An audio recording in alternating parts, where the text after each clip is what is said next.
was quite good over the last 2 years. I'm very satisfied with that. Mr. Mayor, could I make a slight change? Has it been passed yet? I'm sorry. We haven't moved it yet. We haven't moved it yet. So I'll move it. I'm moving it. You second it. So you would need it. You happy to do that? Certainly. Okay. Now, adjustment. Yes, on point A, where it's discontinuing the weekday morning opening hours, just to make sure that it's clear for the swipe card people using it, I think in brackets we need to have excluding swipe cards on that point, if we could, please. After needs. Needs. Excluding swipe cards. Yes, Excluding swipe card holders. Yes. Or use. Users or holders, yeah.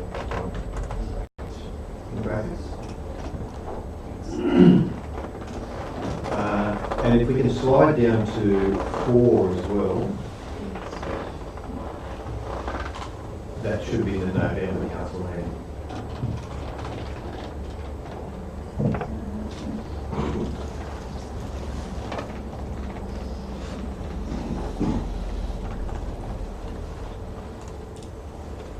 Anything else? Councillor. I'd just like to clarify a bit of concern around Tumut at the moment. I think it's a bit of a misunderstanding about the pools, and from what I can gather from this, swim clubs are users of the pool and thus don't have to be through through set hours with the lifeguard. Could I have a clarification on how swim clubs work?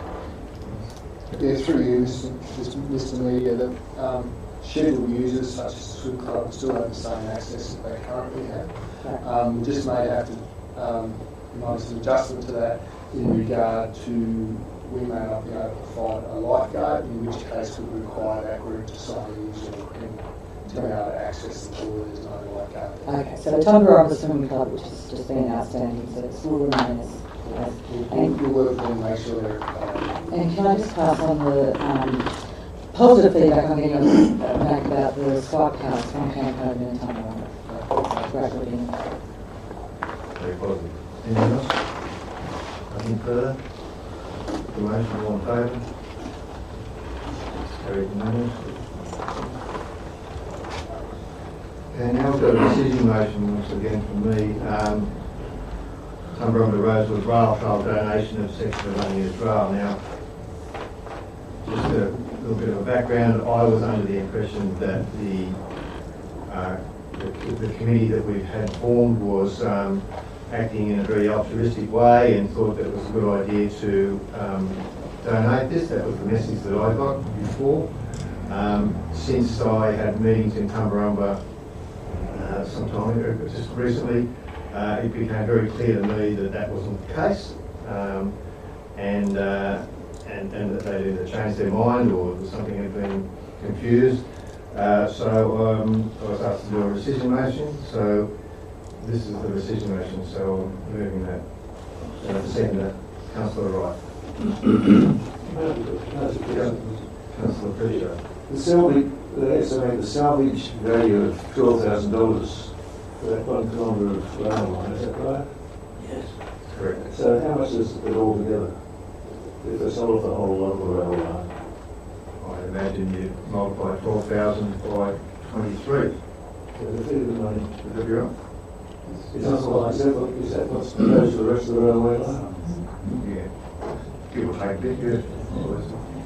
When the Gerson Creek people wrote this, they said there was some unique formation in the rail that wasn't standard. Is that correct? I'm not certain, but It's more of the actual size of the rail track itself. Yeah.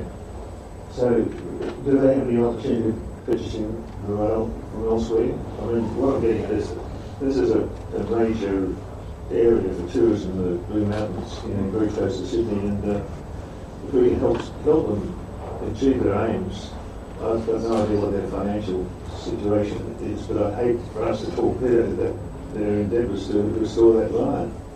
It would be a terrible thing.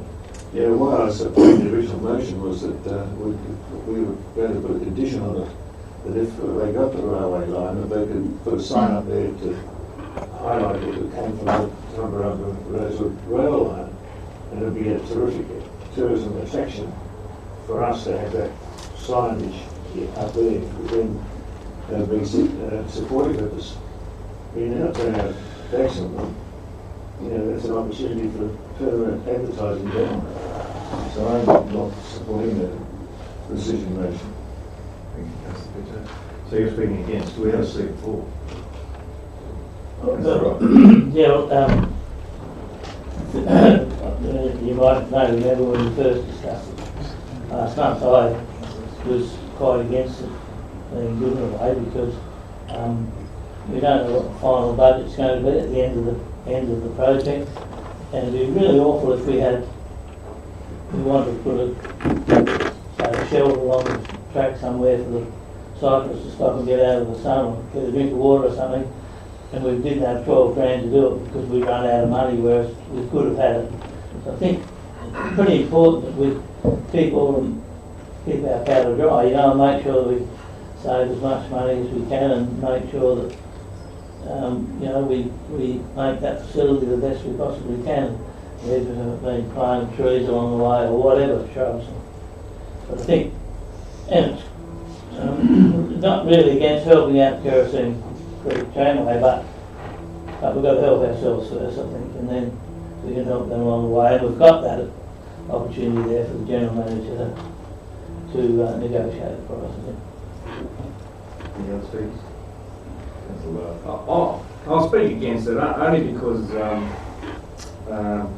I signed this rescission motion so that further information could be brought back to council that we didn't have earlier, so that we could make re-evaluate the decision. But I stand with Councillor Pritchard on this. You know, I think it's not a lot of money, and knowing what these little organisations are like and the volunteering that goes into them, and you know, they're quite often retired people from railways and the like that donate their time to restore all this historic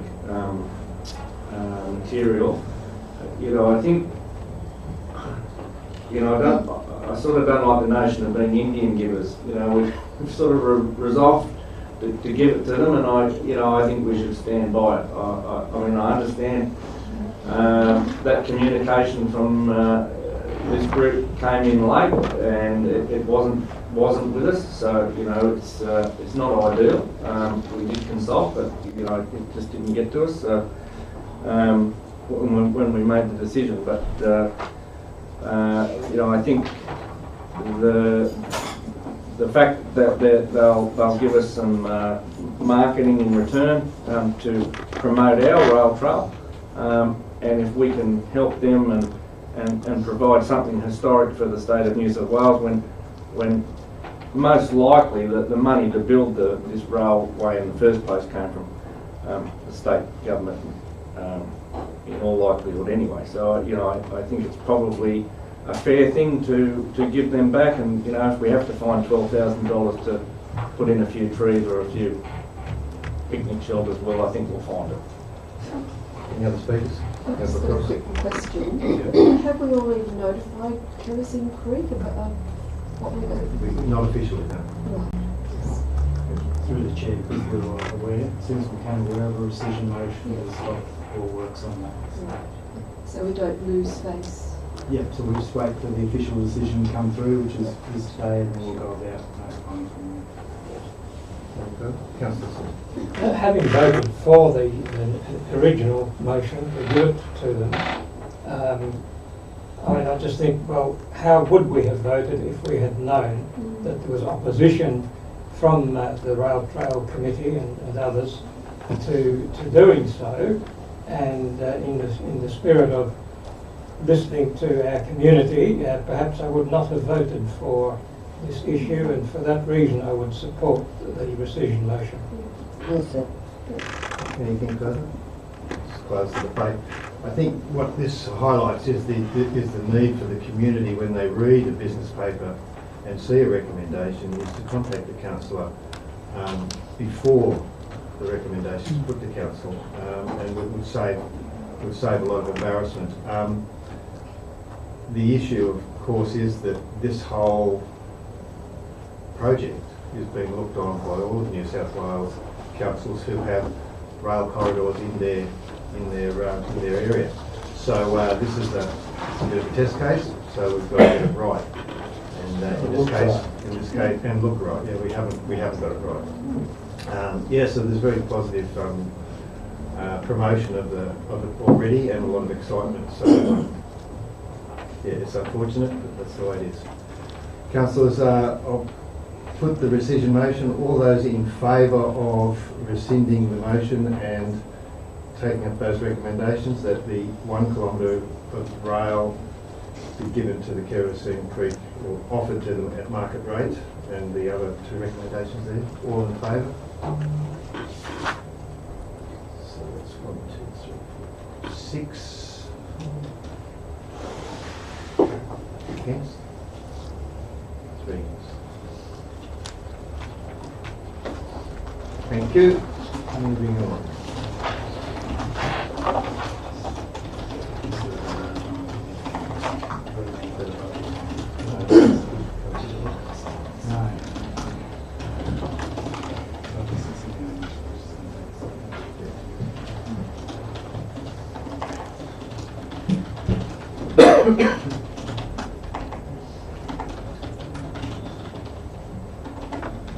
Sorry, councillors, we're just going to slow up a little bit today. There's an issue with our software package, and if the matter's not unanimous, we have to manually type it in, because our software package would normally pick that up automatically and enter those in with the tick box process like you've seen before.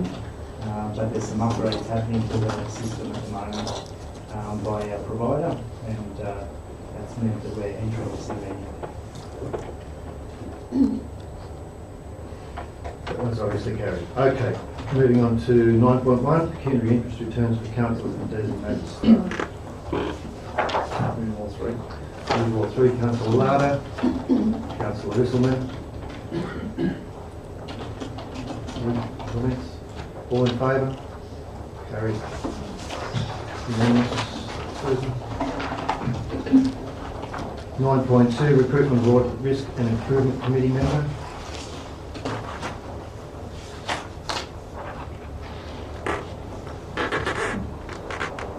Smith, Councillor Ham. Councillor Smith. Since the matter has been satisfactorily resolved, Mr Mayor, I think it's quite appropriate to move that and to support it. Any other speakers? Put the motion, all in favour? Delegation of authority to sign statement by council on its opinion on the accounts.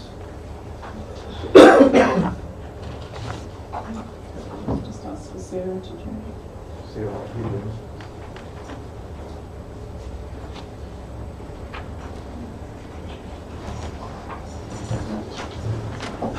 Sarah? Again, Mr. Stein.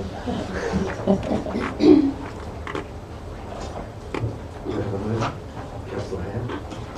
Councillor Benjamin. Questions?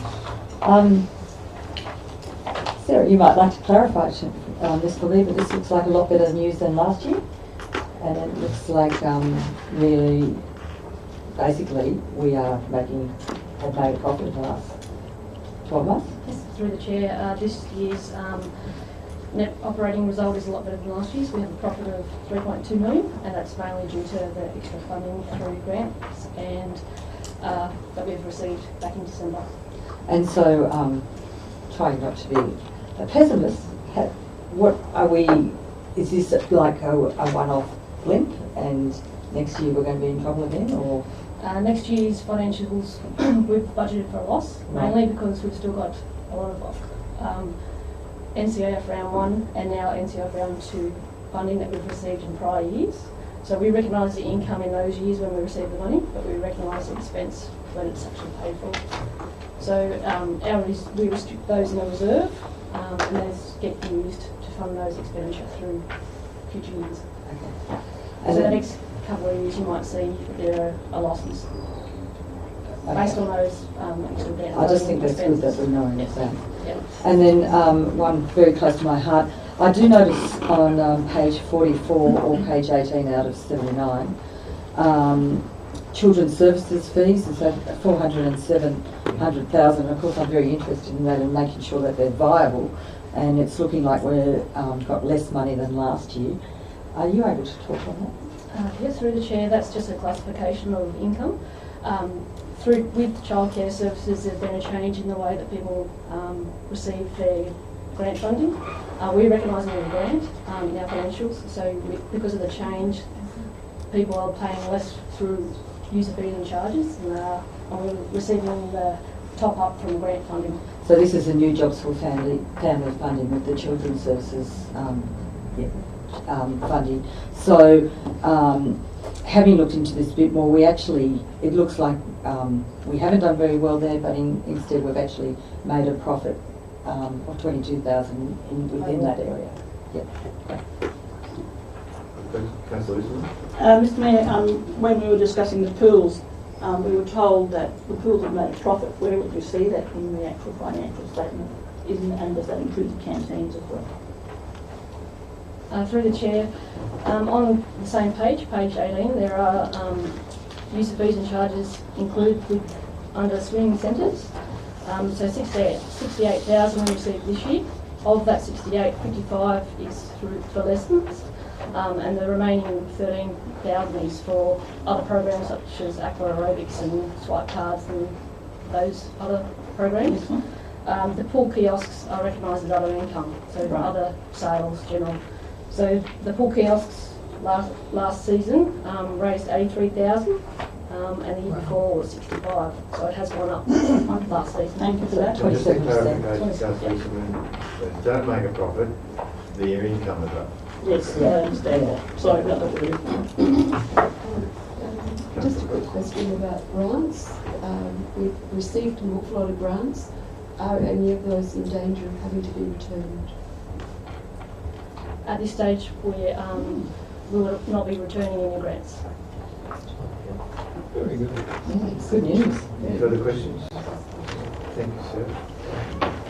Motion, all in favour? Carried unanimous. Congratulations. Yes. It's cold when you come into the room, doesn't it? That's good. Thank you. 9.4, statement of investments. 9.3.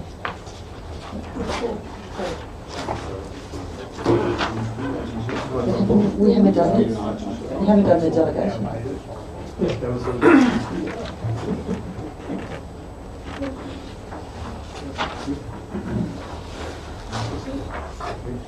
Councillor Cost, thank you. Okay. Councillor Lara.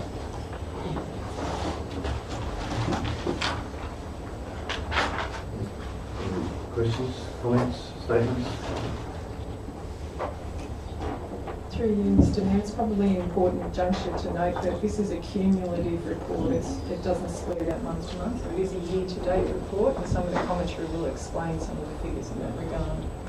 So some things won't have changed a lot in some areas over the last month.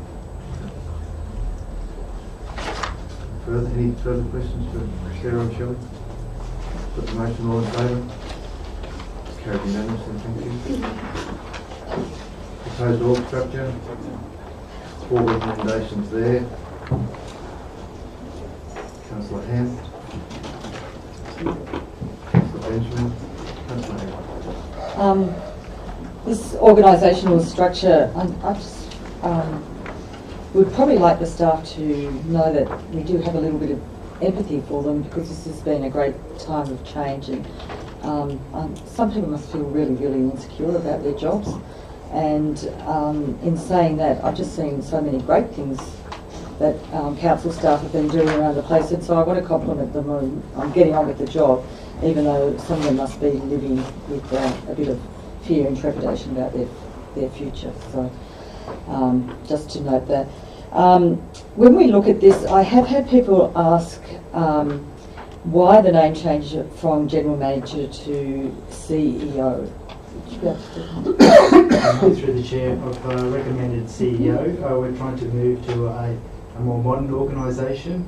Quite a lot of the organisations in New South Wales have moved to CEO.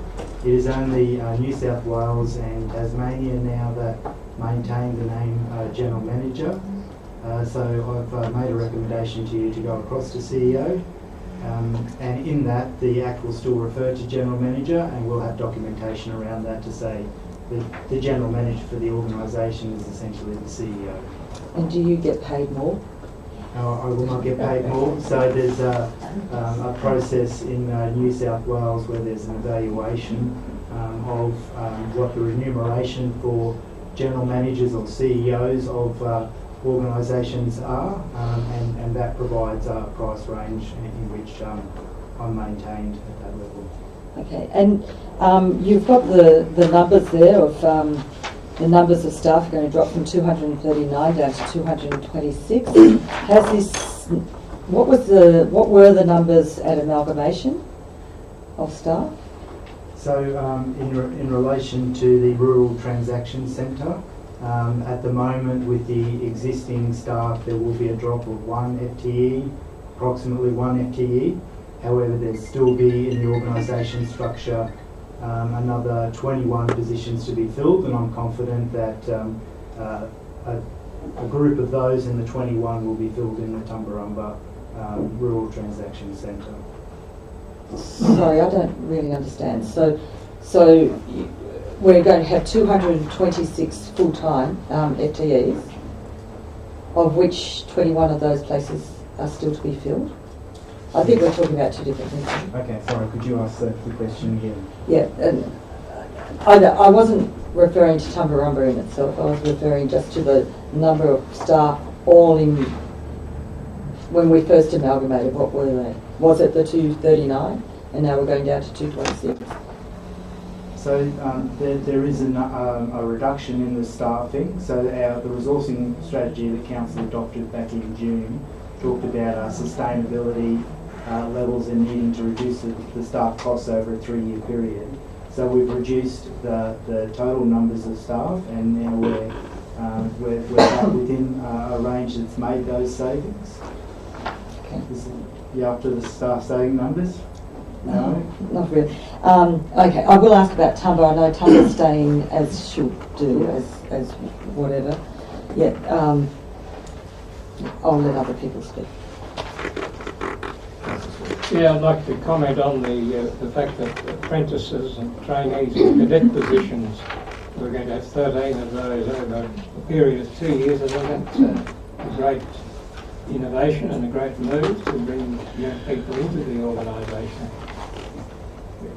Certainly is. Local government used to be very good about bringing people on to take on positions and escalate through the organisation over time. A lot of that funding was from state and federal government. That funding dropped off many years ago, and so local government hasn't done that so well in the recent years. There's a great opportunity there given the amount of growth that we're having in our area with Snowy 2, etc., to be able to train our staff up internally and allow progression of the positions in the organisation. And I'm really pleased to be saying that over the next 2 years we'll be investing $500,000 in developing people for our organisation and for our community. Yes, thank you. There's one other point that I've got to ask a question.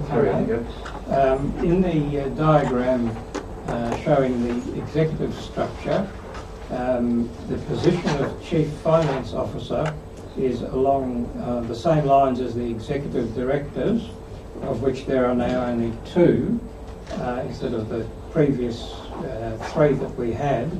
Can you tell us about the pay scale and the levels of remuneration for the Chief Finance Officer in relation to the previous directors? So the report details that I've asked that the Executive Director of Infrastructure and the Executive Director of Corporate and Community Services be senior staff positions. That's because the salary range for those positions meets the requirements under the Act. However, the Corporate Chief of Staff and the Chief Financial Officer, even though they'll be direct reports into me, aren't expected to meet that salary range to be senior executive staff. So if you like, they will sit lower in the structure. They're still tier 2 report to the CEO, but their wages won't be as high as those executive director positions. So the cost saving in that new structure, certainly that forms part of the $1 million in savings there, is that we have two senior staff rather than 3 senior staff that we had previously. Thank you. Just wanted to talk about the accountability framework, which is, I think, really clearly sets out the roles and responsibilities of what each level of the organisation is expected to do. So how will that be translated into the workplace? Certainly through the Mayor, Councillor Cross, I've included the hierarchy of accountability there. We do have a process where this will roll out as a transition, and we have a responsibility to take our staff on a journey. As a newly forming organisation, we've invested a lot of time in getting those processes right. We're now starting to bed down, and we should be able to start actually representing at the different tiers in the organisation what it is that those roles are expected to do. We will be working with the staff to assist them for instance, to take on the delegations that they've got. So up to date, a lot of the staff have tried to do as much as they can, and then when a decision is necessary, they've escalated right up to the top. Our delegation register now includes an ability for the staff through the organisation to make decisions, and that's very well documented, and the staff are well trained in what their delegations are. So this process will facilitate them to be able to make a decision within a very strict scope to get on and get the job done. So that means they don't have to wait for you to make that final decision. Correct, that's right. Brilliant. And sorry, through this process, will there be support offered to the staff? Because this is a huge change for them. So it is a massive change. We have had quite a lot of discussion with the staff, and as you'll see represented in the report, we've had a number of meetings at all the different locations. We've met individually. I have met individually with those people in the draft structure that were expected to be significantly affected, and the directors and myself will meet with them again the next part of the process. We've had great union engagement in the process. Our consultative committee has also been well engaged, and there's been a lot of discussion. It is a bit of a time of upheaval. I've made very clear to the staff that there is more positions available in the new organisational structure than what there is people in the existing organisational structure, and anybody who wants to have a job in the organisational structure, new organisational structure, if council passes it today, will get a job in the new organisational structure. So there's no need to be concerned about that, and we will go through a process of transition into the new structure. It won't just happen overnight. The structure is set up in a way, and you would have seen that in the workshops that I've been holding with councillors, that there's some very conscious movement of some of our areas. So when we stand up a particular team, we're going to stand them up and assist them to actually deliver something a little bit different. And they're generally things that the community have been asking us to do better. what about external support being offered? Through the whole process, we have an EAP provider, and those people are available independently. The staff members can contact the EAP provider directly and make an appointment, and the EAP provider is aware of who our staff are, and there's just a number exchange back to us. We don't actually know who's getting that support, and they have the offer of that support. We have, through the process, on occasions brought the EA provider into the organisation to talk to groups where there's been a significant event or change to assist them with that process. And that starts off the thought and then if they want independent work with the EAP provider afterwards, they're able to access that. And for the uninitiated, the EAP? The Employee Assistance Program. So they're qualified psychologists. Correct. Yes. Oh, yeah, I was going to ask the very same question. Councillor Cross beat me to the draw. Yeah, but that's okay. But the other one I wanted to ask was, with the apprentices and trainees, how many do you think might be in Tumbarumba in relation to is there any thought on that yet? Or? There's no specific thought. So basically at the moment, apart from the apprenticeships and traineeships and cadetships that we've already got on board that are distributed across all the centres, they're based on a function. So yeah. We have a program that starts early next year about how we actually bring these people on board and how we actually support them through the process. We think that having a group of people, they'll actually provide some support amongst themselves, and they might be able to rotate around in jobs and get a little bit more variety in their work. But at this stage, we have not said that we'll have X many in this centre, X many in that centre. So saying generally, unless the role is specifically related, for instance, we have an apprenticeship position, I believe, in the Tumbarumba workshop. So unless that's related to a particular facility in a particular location, sewage treatment plant or whatever it be, then they'll be advertised and we'll recruit the best person for the position. I expect it'll be across a number of centres. Yeah. This is summary. And are we going to take advantage of school leavers now and advertise now? So we do have some up and going now. We have to make sure that we support these people. So in the past, we've taken on apprentice and cadets. And the unfortunate part is if you don't have the structure set up to support them internally, that they're not very engaged. They end up leaving before their apprenticeship is finished. So we've got to make sure that we're ready, our staff are ready to assist them to develop, because we don't want, for instance, to take on a mechanic and have them just washing cars. We don't want to take on a corporate services person and have them just doing filing. The job has to be exciting and it has to be part of promoting local government business and encouraging them to stay in the organisation and stay in our community and do a role. So it is unfortunate that the timing's not great, but the alternative is to employ them, not be prepared and actually not have a good process, and for them to essentially not want to work for local government in the future. So it's best to invest properly and get that set up well. Mr Mayor, the executive structure that's shown here speaks to us about the Chief Financial Officer and the corporate Chief of Staff, but the actual diagram suggests that they're equal, if not above, the management. And I'm just suggesting that perhaps we could come up with a diagram to better represent how those two positions fit in the executive without it looking like there's a hierarchical situation there that doesn't exist.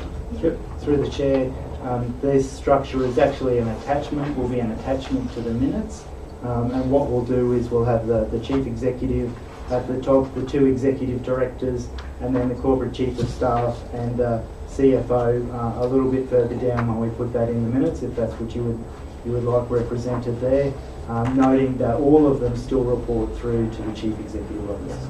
Thank you. Overall, I think it's terrific. Obviously, it's a heck of a lot for us to digest in one go, but just I was relieved to see some of the older terms replaced by more concise descriptions of jobs. But I'm a bit confused about the one of the executive director's terminology here. Executive director of infrastructure, that's fine, but the executive director of corp and community. On the diagram there, and up above it, executive director of corporate and community. I thought corporate was an adjective or an adverb or something. But over the pages of the change around, you've got corporate and community rather than corp and community. So what's the proper word? So it would be executive director, corporate and community. It's just a shortening of that in the diagram there. But it's reversed in the other tables, community and corporate. So I'm getting confused already. Yeah. So the The functional area of responsibility is essentially just talking about what functions are in that area. The title is the title that gets approved through the resolution, and the resolution does specify that position as per the diagram there, which is corporate and community. Is corporate isn't that an adjective? I'm a long time since I left school, but maybe something more learned can. So essentially what we're trying to do is not to have too long a title. For those who could be corporate services, if you like, and community services, we're trying to shorten down the titles, hence saying corporate and community. So corporate represents, if you like, under our existing structure, those internal service provisions like people and culture and safety and systems, customer service and IT and those sorts of things. As long as it's standard all the way through it. Nice pickup, Councillor. Very simple. Anything further? I just, I know we've spoken about it previously, but just if we could identify those staff, those longer term staff that are casuals, that have been virtually full time, that there's definitely an emphasis on providing some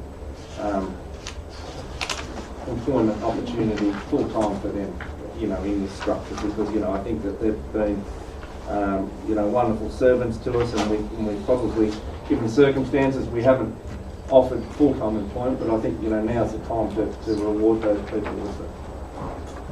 Through the chair, yes, the award actually talks about that, and it is a compulsory requirement once they meet certain requirements that they merge across to permanent staff.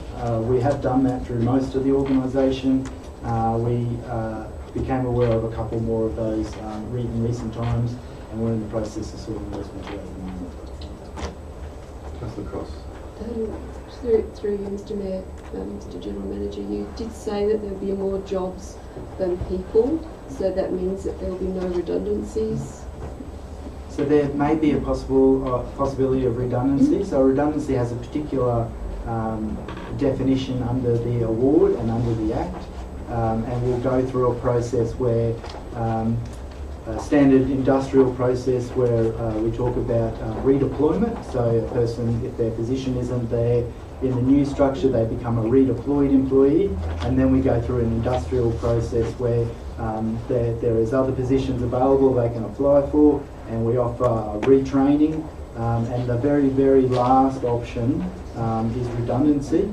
I believe strongly, and I've said this to the staff, that if there is a position for everyone in the organisation, the 21 vacancies that we have, we've had a look at what staff gets displaced, what staff become redeployed staff, and we believe that if they want to, they can actually pick up a position in the new organisational structure because of the number of vacancies. So we have actually luckily been able to work through the process because we were aware of the org structure changes for some period of time. We held off on recruiting some positions. So the savings that we had to make through the organisation review, we've actually been able to gain them mainly through vacant positions. So it's meant that we're minimising the displacement of our existing staff. Last one. Just in regard to the apprenticeships and the cadetships, where there's an instance where we're not quite ready or we don't have the internal mechanisms to support them, can we maybe look at, I know we've spoken about this previously as well, maybe talking with the Busy and the Snowy Hydro and the other major industries about sharing that responsibility for those nurturing opportunities where we might be able to have 6 months with Snowy Hydro, 6 months with us, and give them a broad range of experience. Through the chair, one of the benefits of being part of the Canberra joint organisation is there's actually a regional workforce strategy. As part of my role as on the regional coordination group for Snowy 2.0, we're looking at a regional workforce strategy associated with that as well. We're meeting with the TAFEs and all the other providers and the forestry industries and other local governments, and looking at how together as a whole group we can actually support these people. So there will be a variety of opportunities available, and we're certainly going to have that with the demand that's going to be on staff. So already we're having difficulties filling particular employment types in our area because they're in demand for other work.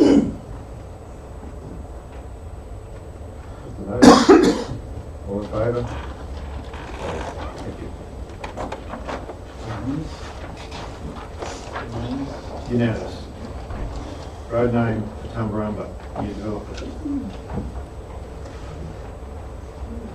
Councillor Ham, Councillor Pritchard. We've only been consulted about this, but I was really, the name worries me. Too much like conundrum to me. It's only precisely what I was about to say. People will ask where the name come from, Corundum. It's a mineralogical name of sapphire and ruby, a crystalline aluminium oxide formed sourced from dust Celtic eruptives that remain in many creeks throughout the Tumbarumba region. Now that's a hell of a way to describe the origin of the name of your road if you happen to be living on it. It does indeed become a conundrum. So, does this go for 28 days? Or can it? Yeah. Through you, Mr. Mayor, this came about through, there was another name proposed, it was rejected by the Geographic Naming Board. The reason this has come up in the way that it's come up without further consultations because this development's ready to go. And and so a name's been selected to kick it off. If the council endorse this, we can then give that to the developer and they can proceed. And it could be changed at a later date if they really want to. If they really want to. Yeah. There's a process. There's a process. Yeah, so we're trying to assist in expediting this process. Yeah, we shouldn't hold it up. Anything further? All in favour? Carried. Thanks. Yes, one again. That's the conundrum. Go to Canberra and see some of the things they've got over there making you regret. Thank you,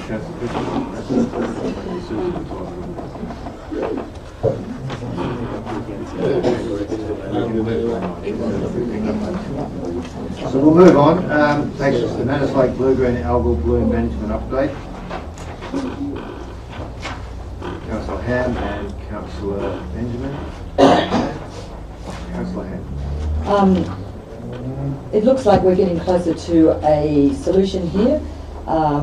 We have not received money for the agitator, but we're receiving very positive feedback that will be soon coming, I'm glad to say.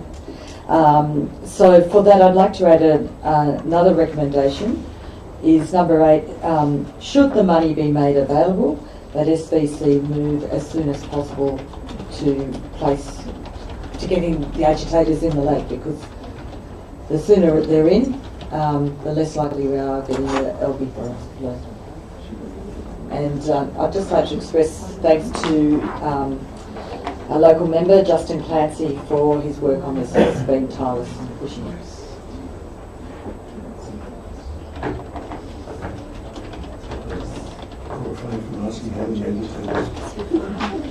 We only need one agitator. No, it is sounding like we do only need the one agitator, and somebody asked about the noise, but not much noise, not much cost, ongoing costs. Maybe you might like to speak to it. Yeah, through you, Mr. Chair. Once the mix is installed, the ongoing operation and maintenance of that is the responsibility of council. To operate the mixer, there's very preliminary estimates at this stage, in that we're still finalising the detail, but something like $8 a day to run it. And it would only be for 6 months of the year. Well, exactly. Yeah, probably less. Just a correction on B, if we could, it doesn't read correct. Responsibility for the ongoing maintenance and operation of the mixer will likely reside with the council. Yeah. Will reside with. Because no one else is likely to do it. Not unless we create a new job. Just before we Councillor, question. Would it be possible to have a couple of solar panels or something like that to use to generate the the power for the agitation instead of having to pay for it? Yeah, through you, Mr Chair, certainly solar is considered as an option, but my understanding of the size of the mixer and the amount of energy that's required to keep it operating, we weren't able to financially make the solar option stack up. But I think it's something, we don't take that off the table, in that we certainly keep looking at options of supplementing the running of that mixer with solar. But to get it going quickly, it'll be initially hooked up directly to a direct power supply. It doesn't shine at night and it's got to run for 24 hours. So. Exactly. Yeah, understood. Councillor Benjamin, you happy with that vote as the seconder? Yes. Thank you. The other thing, we don't know whether this is going to solve the problem either. This is going to help. It's a mitigation strategy. Councillor Wilson? No, nothing to say, thank you. Anything About further? restructuring? Just councillors noting that number 8. All in favour? It's unanimous.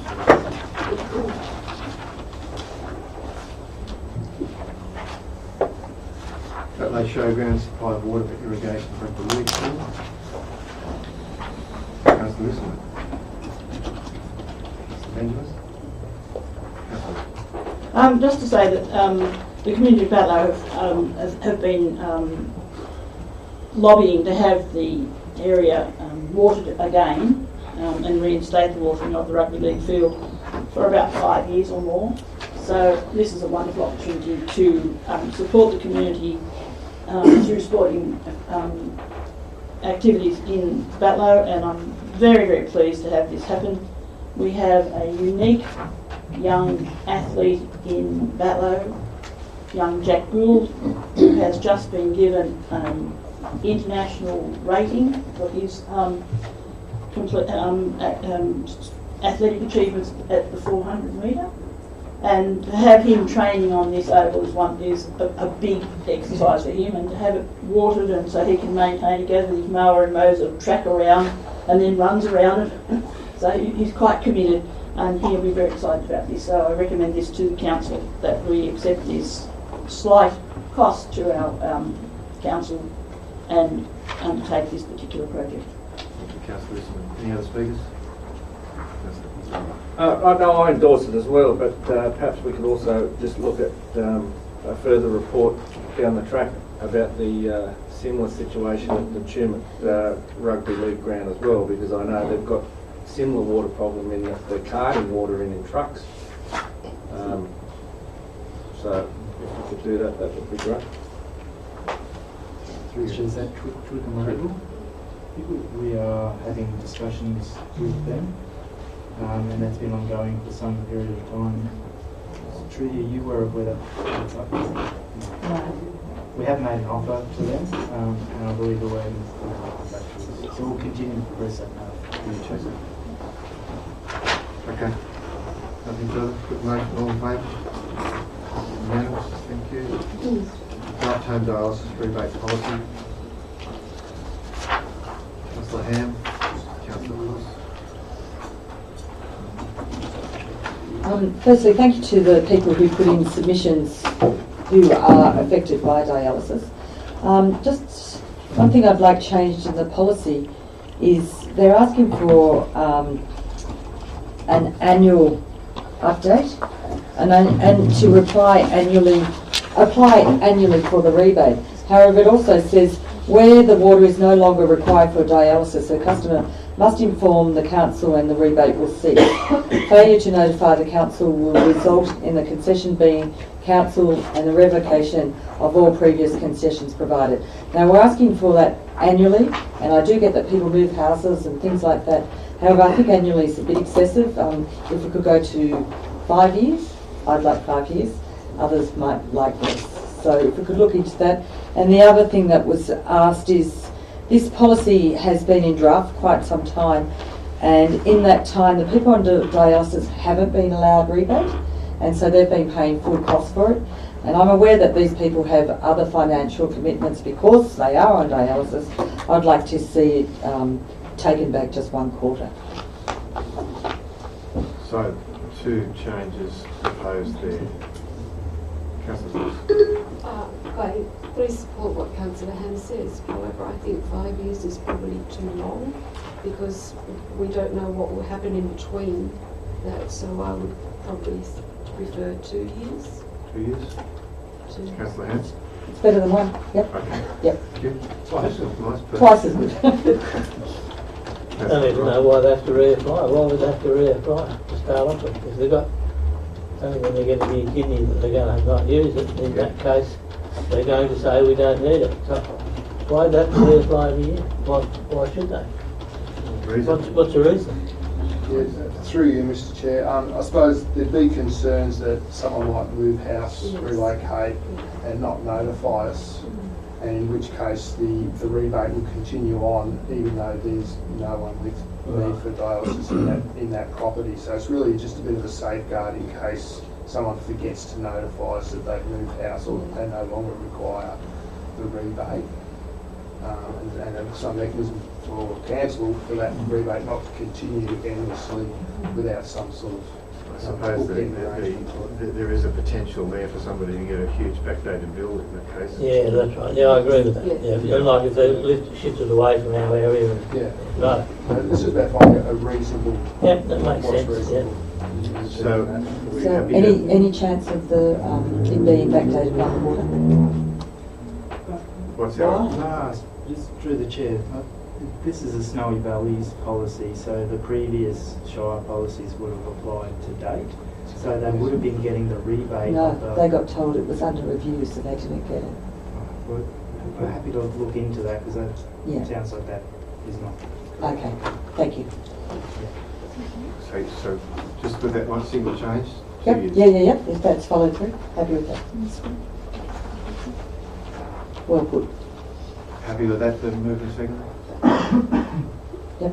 Can I just ask how they're notifying us? It's not some 20-page document that they're going to. No, it's a pretty simple one-page form. Put the motion all in favour? It's carried unanimous. Thanks for that.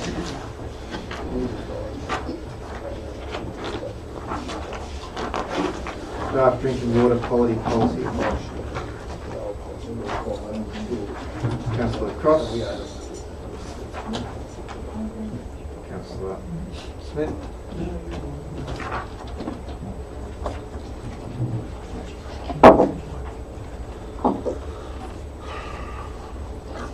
Councillor Cross. I'd like to ask if former Tumut Shire was able to access fluoride in their water like Tumut was. Yes. I know it's a bit off task of the policy, but has been for a number of years. Yeah. Good. Because I know that very early on the piece. I know that Tumut got it, and it's made a huge difference to the dental carers. So I support this. Motion all in favour? All went up, carried. Righto. 10.7 draft zero waste strategy. Feedback from public and Councillor Ham. Councillor Benjamin. Councillor Ham. I'm just really excited about it. It's like the consultants we've got here are really switched on and enthusiastic. They've got good practical ideas. We've got Martin, who just is incredibly motivated and has a great vision for our whole area. I'm terribly excited by this strategy. Terribly excited. Anything further? Is no one else going to back me up? Councillor Cross. Yes, I'd like reassurances that it's an absolutely fabulous report. It's beautifully written, it's the real blueprint for what we can do to create zero waste. But just to be reassured, the next step, will there be business plans? Will there be action plans? How will we find out what's happening? Will we get reports up to every month or whenever around it? Through you, Mr. Chair, look, yeah, of course, as staff are also excited with the strategy and very keen to get it implemented and off and running. And work is already underway on putting together a business case and economic analysis for the FOGO. Yes. So all that's happening. We'll bring that back to council hopefully in November in the form of the workshop, and we'll continue to do that as we implement each of the initiatives and actions out of the strategy. Because we'll be coming back to council through workshops and reports as we get good traction and funding. There's a lot of elements in there that can be recycled. Do we have the capacity to be able to do all those things? It will be. We'll have to work through it, and I suppose it's important that we do run these initiatives through the project management framework and make sure that they do stack up before we jump in and start investing in the communities. So things like the polystyrene, recycled thing, supported by a business case before we proceed with the purchase, and advice back to council on the other. And I guess one of the key messages is that we have to see waste not as a problem but as a product. An asset. Yeah, that's the message, isn't it? That there's money to be made in waste. Yep. Yeah, so it's good. The motion, all in favour? Unanimous. Adoption of the DCP.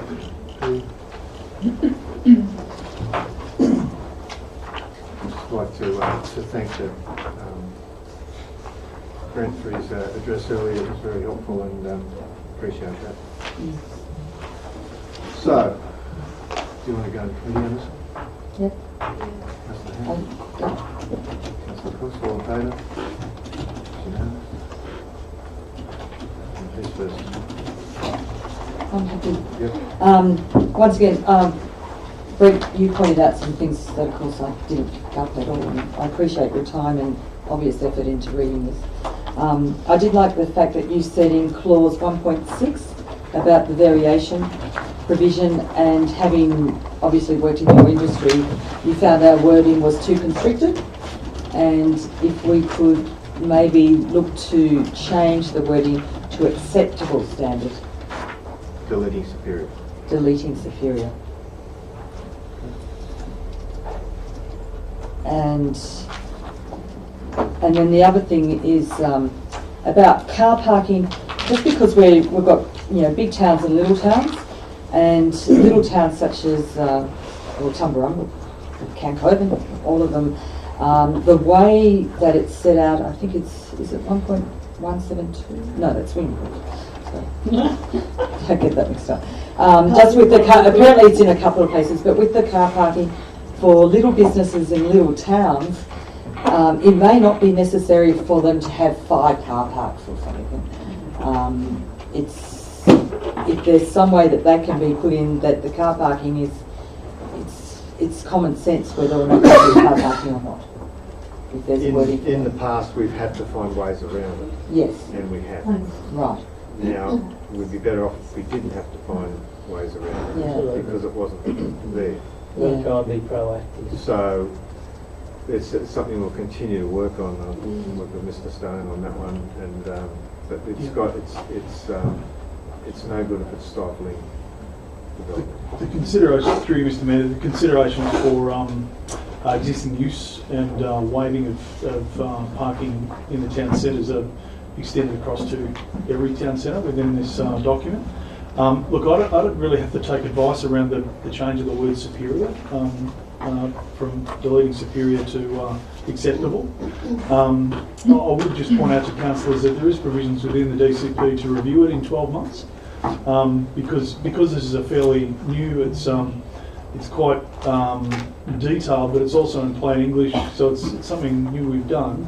And we believe we've put forward what the professional planning officers consider as a balance between the submissions we've received, and we've accepted a lot of them, made that recommendation to the councillors that we look at it and manage its performance over the next 12 months and then review it to see if there's any changes we could make within the next 12 months. And those changes would be small, but they may be important. But in terms of responding back to you on whether we change the term superior to acceptable, I really can't answer that question at the moment. Oh, well, we're just not allowed to. Pardon? We're not allowed to change it. Well, I don't know what ramifications it may have further down the track in terms of that. Why that word superior is. I think we should just make it acceptable. Acceptable, give us 12 months, because if it's 12 months and then we review it, it's another 6 months. That's what we're proposing. We're proposing to change it. Yeah. Well, let's do it.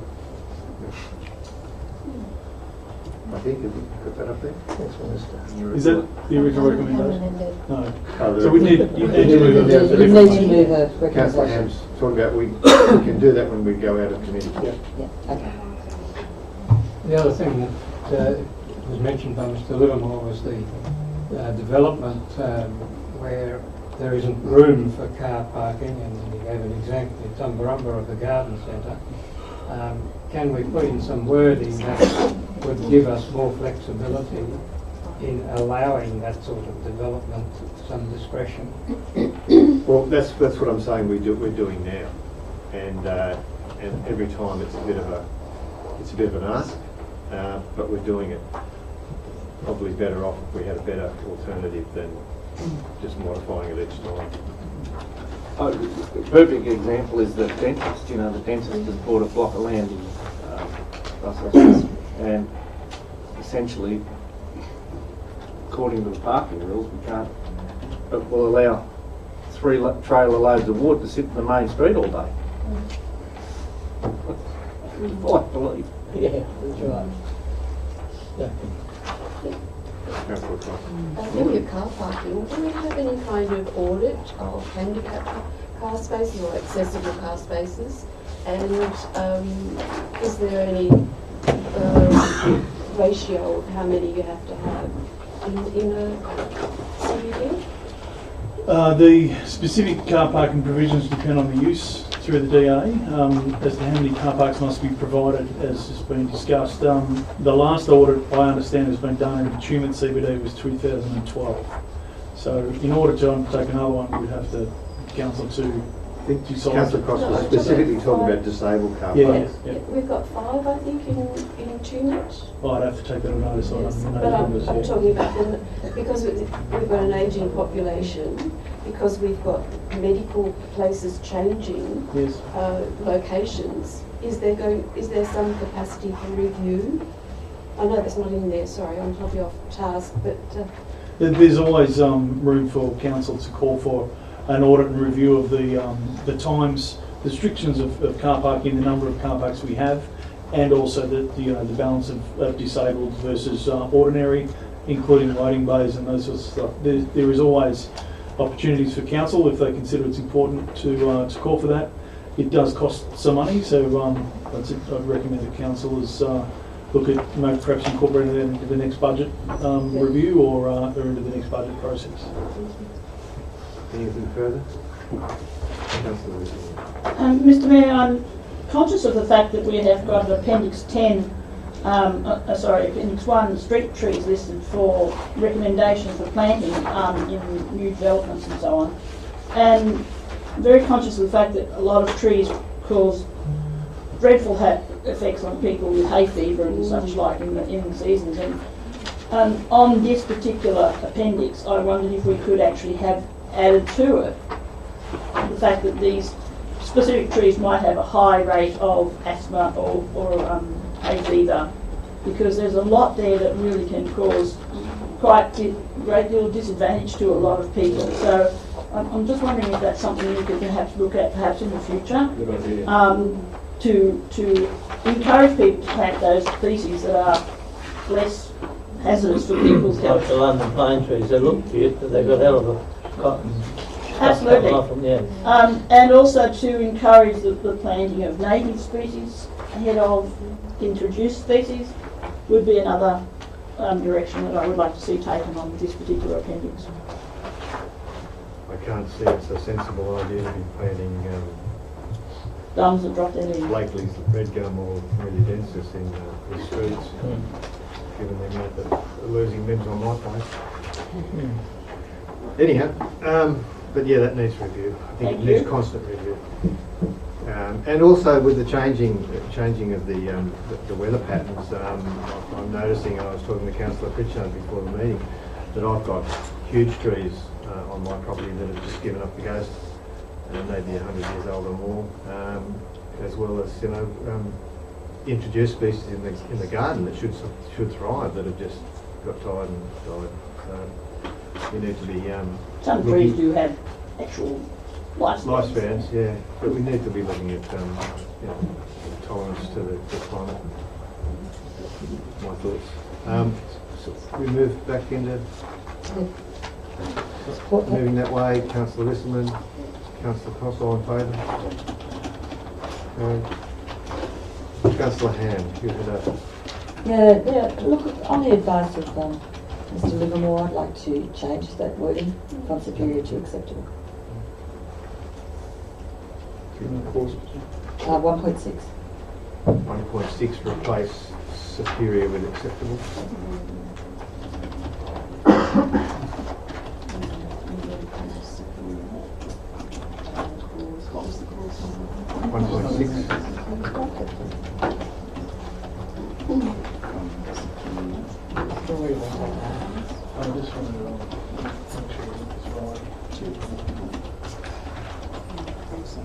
We're just checking the DCP, but I think it may have already been taken out.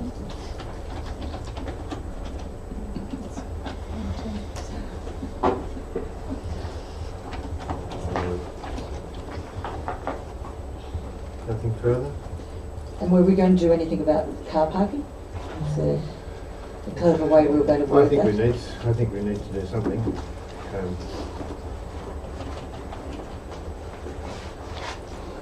I couldn't find the relevant section. I think we probably need to review that again. Yeah. And If I can, Mr Mayor, the original wording of the DCP in 1.6 talks about where the design of the proposed development is of a superior standard of where in Council's opinion the stated objectives of the development controls are achieved, that we would consider a variation. The wording proposed to be changed into the new DCP where the design of the proposed development in Council's opinion meets the stated objectives of the development controls. So the word superior has actually been removed from the proposed, the initial exhibited development control plan. Great. so we'll get rid of... It's already done. So in accordance with what you proposed, Councillor Hand, through you, Mr Mayor, that it doesn't need to be adjusted. Any ideas on the wording for car parks? Once again, there's many clauses within the development control plan that deals with car parks, if I can, Mr Mayor, and so it's quite difficult to understand what should be changed without what impact it will have on other clauses. Yeah, and I've found it very difficult to understand in terms of this council. It's been frustrating, and I think we need to find some way of addressing it. That's the way I don't know whether it's possible. Can I maybe just suggest that any application that involves parking from a commercial operator comes to council instead of being rejected by the staff? Okay. Happy with that? Yes. Yes. So we can make an informed decision about whether it's appropriate. Okay, so On the common sense. So, with the indulgence of the mover, number 6, that the council review No, isn't that, yeah, any car parking. car parking, developments that include car parking. Commercial. Commercial.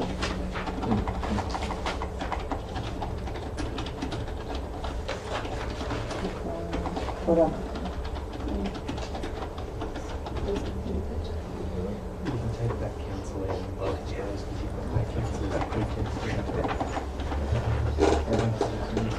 Thank you. Okay. So, Mr. Stone. This, point number 5, just stating Mr Mayor doesn't need to be. No, it needs to be deleted. So, yeah, second. Sorry, Susan. So 6 becomes 5. Councillor Ham, you have to. Yep, very much. Does it need to have council review any? No, condition? because it's got up the top.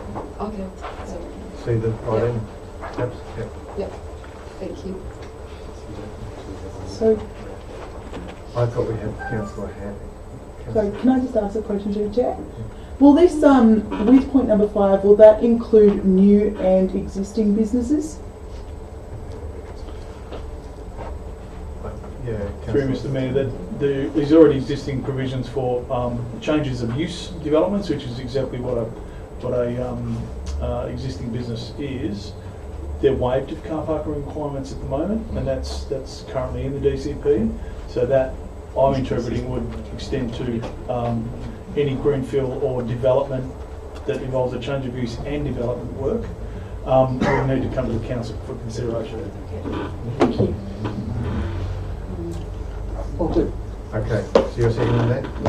Councillor Lars moving it, Councillor Ham seconding it. Any further? Put the motion. All in favour?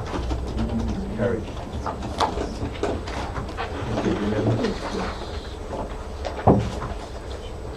Draft community participation plan for 2019.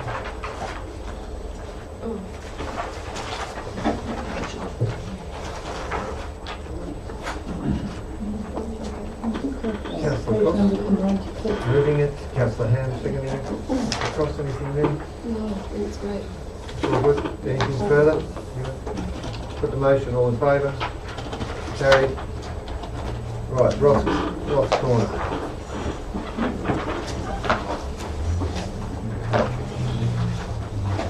Move to go into committee on that one. We've got to move it first.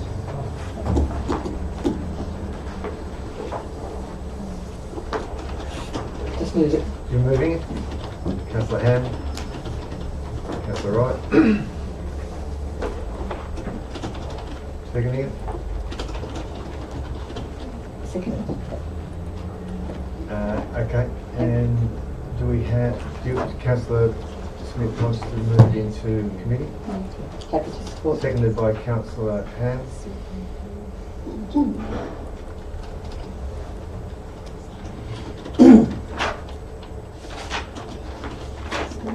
Right. Councillor Smith. This has obviously become a very motive issue for the people of Tumbarumba. And I believe that largely that is because of a lot of alarm that has been spread about council's intentions, which are certainly not part of council's considerations or intentions. But it has highlighted some historical issues and the fact that it can become very complicated. So I think that we should just talk a little bit more about the options that have been put to us, that have been received as the expressions of interest, and just consider which, if not all of those, might be acceptable to be received. Thank you, Councillor Smith. Councillor.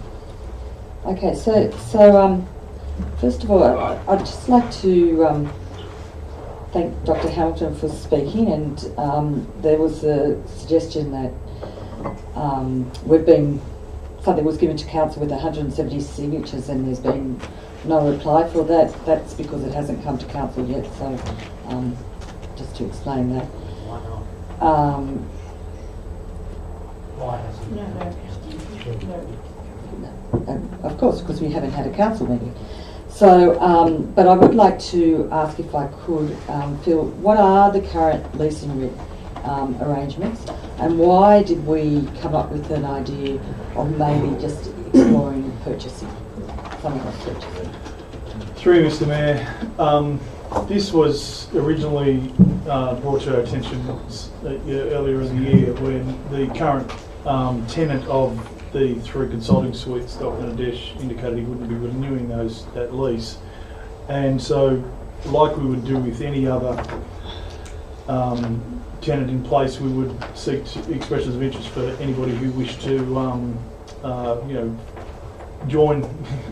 come into that as a tenant of councils, knowing that, for example, there might be residential property which we have a tenant for. If that lease ended, we would do the same thing. So that was the original intention of council officers operationally, to just simply renew that and find another doctor to fill in those consulting suites. We did hear, though, informally, that there was some interest from within the community by a medical practitioner to purchase the property.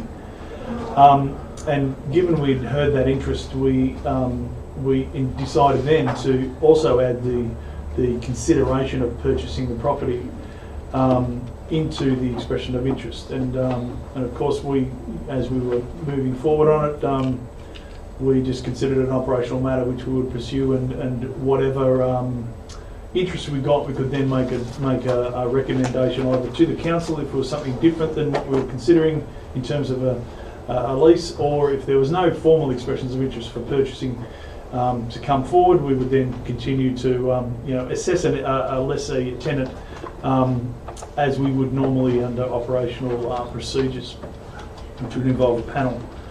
So that goes, hopefully that answers the question by Councillor Ham around why we chose to add the consideration of selling the property into the expression of interest.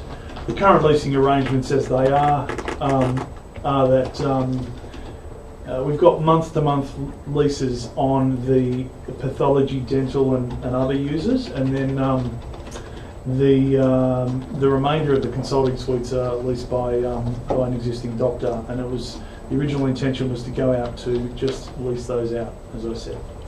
Just the rooms that the doctors are using? Yeah. Okay. So why the Allied Health? Why are they month to month? Well, they're actually just at the usual course of renewal. Okay. So those users have already signed those leases, and we just got to get back and sign them again. So they're about to kick off into new leases. Yeah. Okay. What length would those leases be for those? I'd have to get back to you on that. I think they're 3 to 5 years, but I'd have to confirm. And they're at Ross Corner? Yes. And I can probably answer the question regarding why that didn't go to council. It came to me, and on that day I was inundated with I don't know how many text messages and emails, and it's got lost in my system. It's probably been deleted. It should have been sent because my outbox just crashed, filled it up. So it should have been sent to council. Was it sent to Info as well? Who sent it? Did it? No. Anyhow, that's what's happened. So that's my apologies for not forwarding that on, and I can't find it now anyway. So that might answer that question. Unfortunately, with so many people involved from outside, it's also become very confusing, and the advice that's coming through both legal and paralegal is conflicting, and is also creating issues which is basically snookering us into not being able to move in the way that I wanted to move, and the way probably the community would have liked to have moved. Some community members would have liked to move. So, yeah, it's a matter of sort of hastening slowly and having the right advice at the time. I can advise that the mayor contacted me and probably contacted others. He'd had numerous phone calls from people, and he spoke to me about a community approach to lease or buy the building, and the Tumbarumba community and some prominent people. We're going to put together some people to take over the building, and they were finding out whether we'd be supportive of that. And my initial response to the mayor was yes, I would be supportive of it, but we'd have to look at all the options that were available.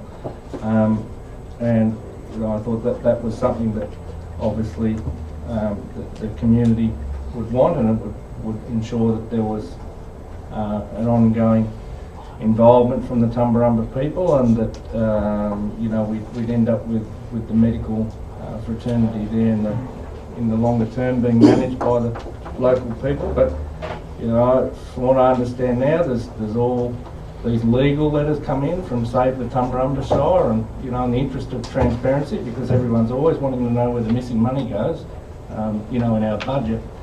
Can I ask how much that legal advice has cost us in relation to replying to that letter, Mr. Starr? Through you, Mr. Mayor, we have received a legal letter which is quite lengthy, and it involves a lot of case law alleged as to why council would be not within its rights to either lease or sell the property. Not being a legal practitioner, I needed to get legal advice, and about an estimate of about $15,000 to respond to it. Yeah. I mean, $15,000 from a letter, and ultimately, council owns the building. There's no doubt about that. We're acting in good faith and looking to let the community of Tumbarumba take hold of that building for $1. But as always gets lost in the communication, it's all one-sided about what happens with this Save the Tumbarumba lot. 15 grand just flushed down the toilet again. Nobody will blink an eyelid. And is it true that if we can't do anything with it now because of the ladder, is it? Yeah, well, that's true. true. Move on. We can't do what we wanted to do and look after the community. But Can't sell it in the community. hamstrung by people with a vendetta against the council. Well, Mark? Mr. Mayor, Councillor Smith. I would want to get the simplistic view right here. So if I could, through Mr. Mayor, I hear from what's been tabled here tonight or this afternoon that the allied services personnel who are in our building are soon to sign leases. And if that's the case, we have to manage the situation from the point of view of there are leases going out on parts of this building, which leaves the doctor situation the priority for us and for the town. To find a doctor that will come and lease the remaining part of that building to support Tumbarumba. Now, if we go into any other option other than to follow through on finding leases for that property, there's a good chance that Tumbarumba will be without a doctor for some time in that premises, because I understand that the doctor who is in residence now has told us that he will leave somewhere about early December. So if we don't stop with all the conjecture and all the complications and recognise that we have to get a leased premises for a doctor as soon as possible, then the whole reason for this whole exercise from everyone's point of view will be lost, because we want a doctor in Tumbarumba. That's the that's the whole exercise. So whether we go through conversations about, peppercorn selling, it's going to take forever. This is not going to help Tumbarumba for a goodly long period of time. If we don't go through that situation of remaining with, setting out, asking for lease opportunities to come as doctors and fill that position and keep it simple, then we've all got ourselves in a big pickle. So my own suggestion is, let's lease out the residents. We've already got leasing on the allied services that's going ahead. I don't see what the problem is. The problem is having a doctor, isn't it? Well, that's it. That's what I'm saying. Who wants to lease that? That's what I'm saying. That's the ultimate simplicity of it. My understanding is that originally there was a doctor who had expressed interest in purchasing the premises to be able to conduct his practice, and that would obviously include the leases of the ancillary rooms. They'd have to be honoured, clearly. However, but due to all the community backlash, that doctor has now apparently decided it's all too much trouble, and he's pulled out of the whole equation, and we're now in that position where there is no doctor on the horizon even to come to Tumbarumba. Well, that situation could be resolved by having, I would imagine, some doctors coming through on very short locum arrangements until such time as a doctor was available. But if we go into the complication of selling and community management and those sorts of arrangements, which aren't going to go off the table, but just not now. We can come back to this in the future when we've got ourselves a bit more organised, but if Tumbarumba really want to have the services, it has to be managed now. To me, it seems quite sensible that we go with those recommendations, that we receive the 4 formal applications and that we have a panel that actually sits down and looks at those applications. All 4 though. All four of them, though. whether they're for sale or whether they're for lease, and have a really good checklist of. And I know that we've got a legal letter there, but I think a community committee should look at all 4. I think so. And make an informed decision. Otherwise, 5 weeks till Christmas. It's not very long. My suggestion is we take out the sale of it though, that we just go with the leases. Initially. We're not saying we can't do it in the future, but right now. The reason I'd probably like to leave the sale in is for a committee to look at, and maybe those people may be someone that we can go, look, in actual fact, how would you feel about leasing it? Fair enough. So that's why I think we need to look at the whole 4. Thoughts too. It might be our community group who does that. So I'd also like to discuss the community group. Thank you very much for having my name down there, but I'd also like Bruce Wright to be a part of the consultative committee. The divisional manager, Glenn McGrath, to remain on there. Coordinator of Economic Development, Carly Bradley, to remain on there. If she'd be available, the Batlow Nursing Unit Manager to be asked, and a member of 2 of the local service clubs and one of the local school principals to give us a bit of diversity to discuss that and to meet next week. And the submission tomorrow. The Chamber of Commerce could not be represented. No, well they can't because there's a conflict of interest there. However, I'm sure they know quite a few of those people to talk to. Yes. And of course you realise that I'm a member of the Chamber of Commerce and in my own right, not under the council, so it needs to be recognised if you want me on there. I'm happy to be part of it. Sorry. I think it should also be a point 6 added to the recommendation, and that is that we immediately make attempts to find a locum to fill in until these matters have been resolved. Well, certainly we don't want to go through Christmas. That's a given anyway, Councillor Smith, and it's an operational matter, and that is happening now anyway. So I'm sure. So we've got a few changes suggested there. Look, I think there's an opportunity that's been confused and obfuscated here for the community, with some very well-meaning people becoming involved.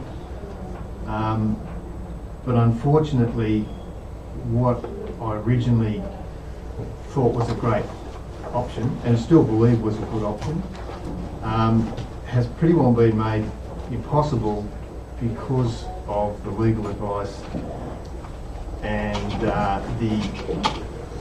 all the text messages and the like that I received. So that makes it really difficult. Now the reason I wanted that to happen is it's only 11 months till the next council election. In fact, it's probably less.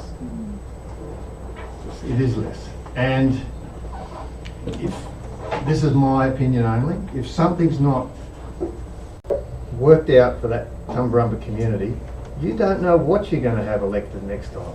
You don't know what sort of council you're going to have. You may have a hostile council, you may have whatever. It may work in your favour, but there's every opportunity that it mightn't work in the favour. So there was an opportunity here that's lost at the moment.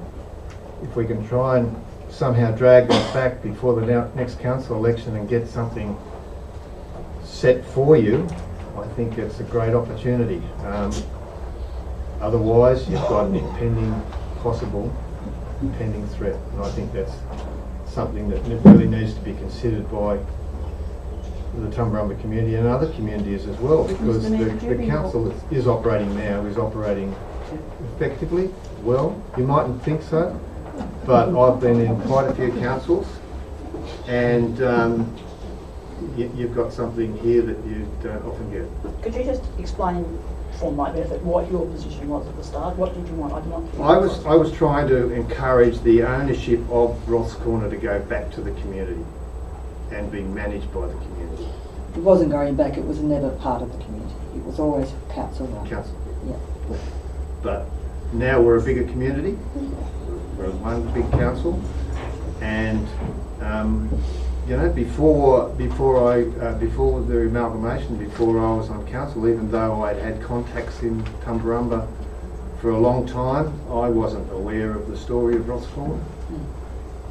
It's a story that belongs to the community of Tumbarumba. It's a great story, and it's one that should stay there.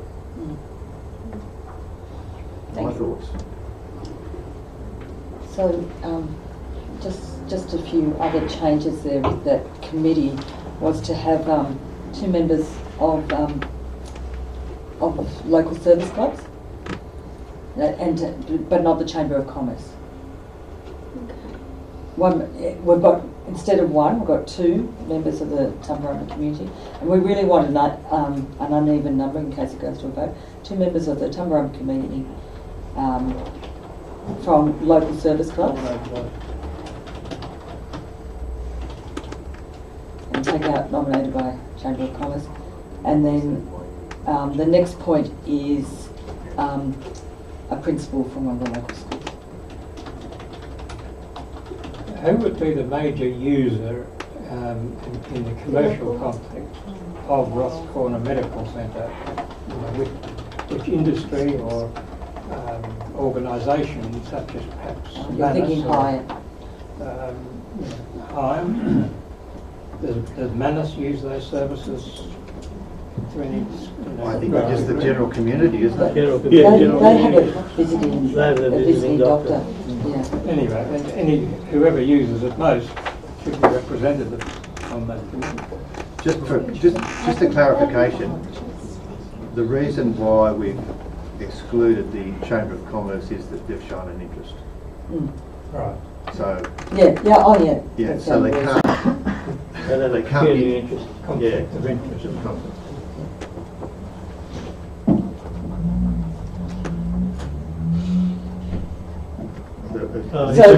So does that mean, okay, so this group meets next week, and then that group decide the winning tender? Recommend to us. Recommend to you. So because we can't wait till the November meeting, we need something there to say that the general manager has the authority to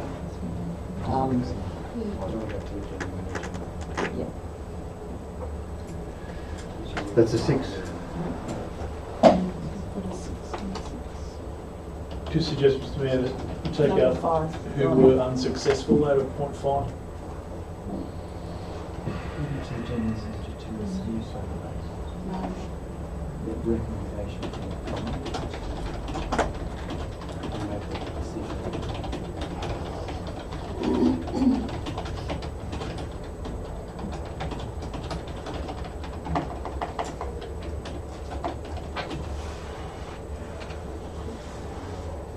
Should they perhaps include the mayor as well as the general manager? The mayor can sit on this group as an ex officio.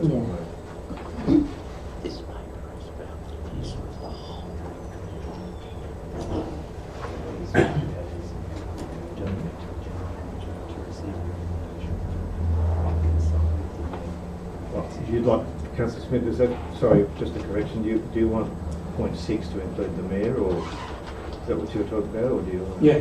Yeah, okay. Thanks for that.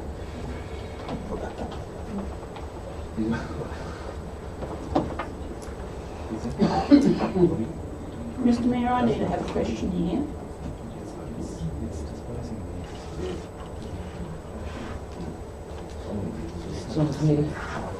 We are still in Do you committee. want to have an ordinary meeting and have 7 and go seek advice as well?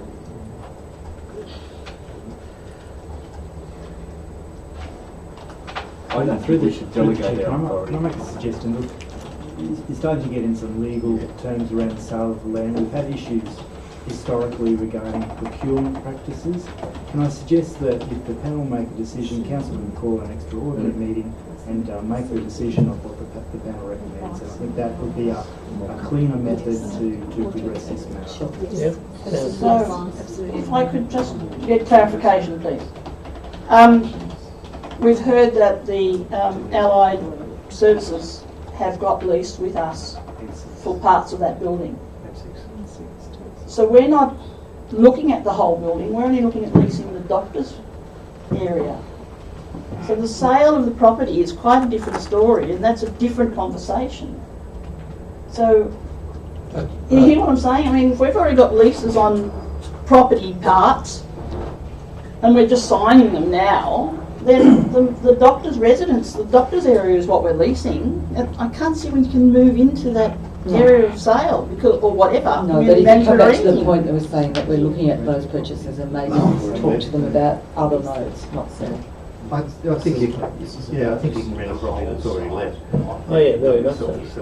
So this is leasing the whole site, and someone then comes in and manages those leases we've already got.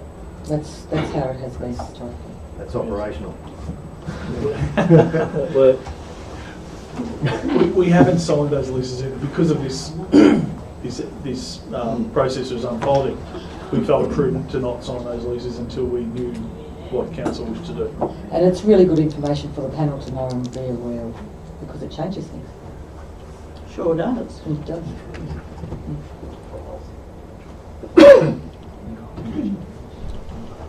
Temperature. Sorry. Otherwise kiss. Thanks, Don.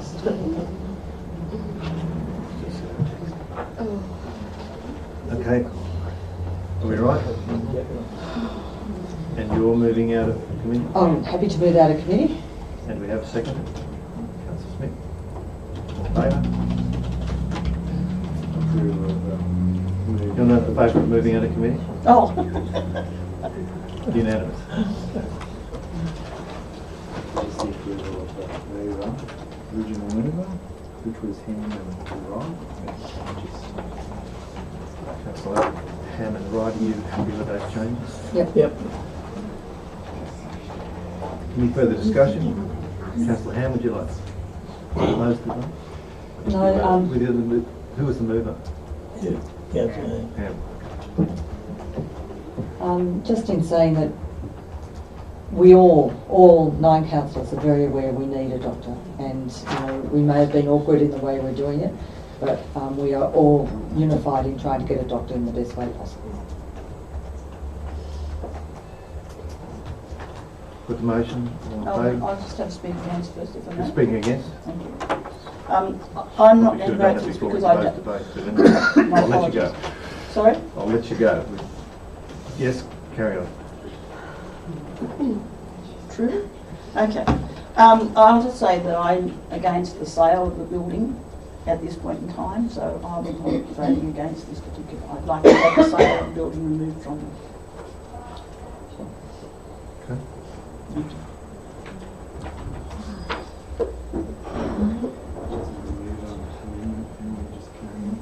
Just go. Okay, put the motion. All in favour? Against? So, no, Councillor Richmond against. I know the feeling now. Touche. Thank you. Can I just make a comment? Look, since I was in medicine many years ago, there was a shortage of doctors, GPs in the country areas. They've tried everything to get doctors in the country areas. Nothing has worked, and nothing will work in the future until they bring some degree of compulsion into it.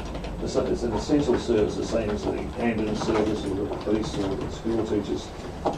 They should allocate doctors to the country areas and force it through legislation or access to Medicare provider numbers or something like that. But, you know, they can't keep stuffing around because it's right across the nation and it's going to get worse and worse. The cities are overloaded with doctors. Councillor Pritchard. Moving on to acquisition of Cancoban Preschool Building.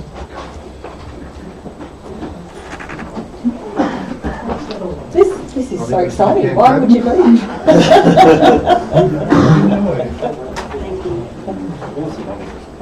Happy to do that, Mr. Mayor.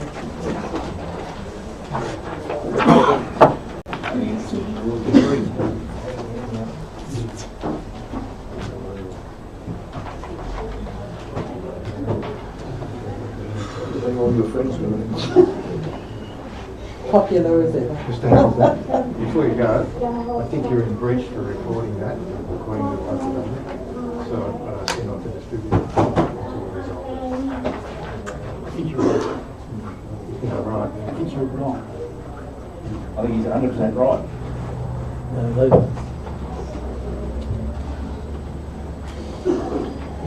Thanks, Shirley.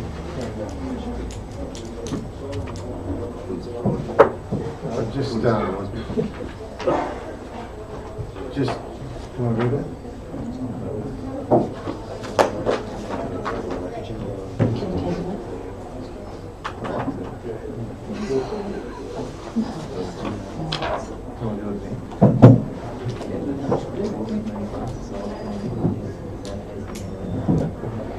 Mr. Mayor, should we take a break? Acquisition of. Can we just have fun? No, that's good. Would you like to move that we adjourn the meeting? Just for the, would we be able to have a 5-minute break, Mr. Mayor? Thank you. Does anyone need any EAP? Yeah. All in favour? Carried.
Have a mover to resume. I'll move that we resume. Councillor Larder, Councillor Wright, all in favour? It's unanimous. Thank you. Councillors, we move on to 10.11, acquisition of Cancoban Preschool Building. Councillor Ham. Councillor Gross. Okay, I'm really excited about this one as well. So, Too much excitement for one day. Oh, no, it's very good. Excuse me, Mr Mayor, can I move into committee on this one? Yes, we may. Councillor Bisselman and Councillor Ham, all in favour? We're in committee. Councillor Ham, continue. Okay, so Cancoban Preschool has been run by a community committee of 2 people, and so they've had some difficulties running it because they haven't had much support. The preschool itself, for the 3 or 3.5 days it's running, is running at 100% occupancy. They're doing really well. So What it's does really that good. mean? That means that it's full. No, how many? 2 people. 15 2 people could be 100%. Through Mr Mayor, 15 children, 3 days a week. What's that? Should be 20. No, I think there's, no, I'm pretty sure it's 15. Okay. Anyway, whatever the numbers are, it's full. And then, and the director, Casey's been doing a wonderful job. And well, happily for her, she's about to go and have twins, so she's no longer there. That's an aside. So the committee realised that the job is probably a little bit too big for them, so they've approached council to purchase it off them for a nominal rate. We already lease it anyway, don't we? Yeah, we already lease it, we already run it, and it does need some work, and they've asked for 25,000 here. The other thing I am excited about is that there's a rolling fund throughout New South Wales for preschools called Stronger Community, Start Stronger Funding, of which is very good for capital funding. And you know, I've worked with a couple of preschools, and one's got 1.2 million, one's got 600, and one's got 490. And because it's been going for such a long time and it's going to continue, we will have a very good chance to actually upgrade that preschool into something really good. Thank you, Councillor Ham. Further? Yes, I am not in any way concerned about the occupancy rate and the effectiveness of the preschool. I am concerned about the fact that we are looking at gaining more property and we really don't know what the condition of the property is and what we're going to be looking for in the future in relation to upgrading of toilets, upgrading of kitchen facilities, upgrading the outside. I mean, I don't know the building at all, but I just say I'm very conscious of the fact that if we're going to go into having a building again, we need to be aware of what we're doing. Now, if we lease this for the purposes of the preschool, which we are currently doing, is the best option to take that building on as a expense to us in the future, or the best option would be to go and find another building that we could lease. I mean, I'm really hesitant to move into saying, yes, let's take this building on. Might be, sorry to say this, warm and fuzzy, feel good, but you know, it could be a lot of money for us to be moving into in relation to the condition of the building. And they're all really, really good questions, and they're questions we have asked. And Hans, are you able to talk about the report that we got back on those very questions? We do have a dilapidation for a building assessment report here in front of us. Yes, there's through Mr Mayor, there's an assessment of the building by Rob Pickett Design, and points out a number of compliance issues that need to be addressed. That there's basically a report on the property that's in reasonable condition. The cost to rectify those compliance issues are approximately $40,000, and the committee has been unincorporated since 2017. So there is really no capacity for them to continue to operate the building, which is why they've approached council to take it over. And can you explain why they don't have the capacity? There's only 2 members on the committee, so they're essentially unincorporated. They no longer exist as an entity. We've also had discussions with government bodies who've expressed that it would be a better outcome for that building, because otherwise the Australian Tax Office would need to take it over. So we understand that that's only just happened in the last 2 days. So Why? because they haven't complied with their obligations as a committee. So is the tax office wiping that? No, but because they're an unincorporated committee now, there's no entity to talk to. So unless the ownership of the property changes hands, it becomes property of the tax office. I noticed, So they've expressed to us that it would be a much cleaner arrangement if council could take it over. noticed that it also comes with a bank account of $16,000. And would save money on the lease rates anyway, wouldn't you? Yeah, we will. That's correct. So there's a 5-year comparison of the current budget with lease payments versus the current budget with essentially moving those lease payments into a maintenance account, which would pay for the maintenance of the. And so there's also an assessment of the whole of life costs on page 104 of the agenda in the report. To basically, it will become another building with council, but there appears to be some reasonable consideration of maintenance costs and so forth. And there's no major structural challenges with the report, with the building. 17 places, 22. 17. So if we took the building over, then we would be able to apply for for one of those grants. Correct. The Start Strong Fund. Yeah. And how long is there a time frame on those?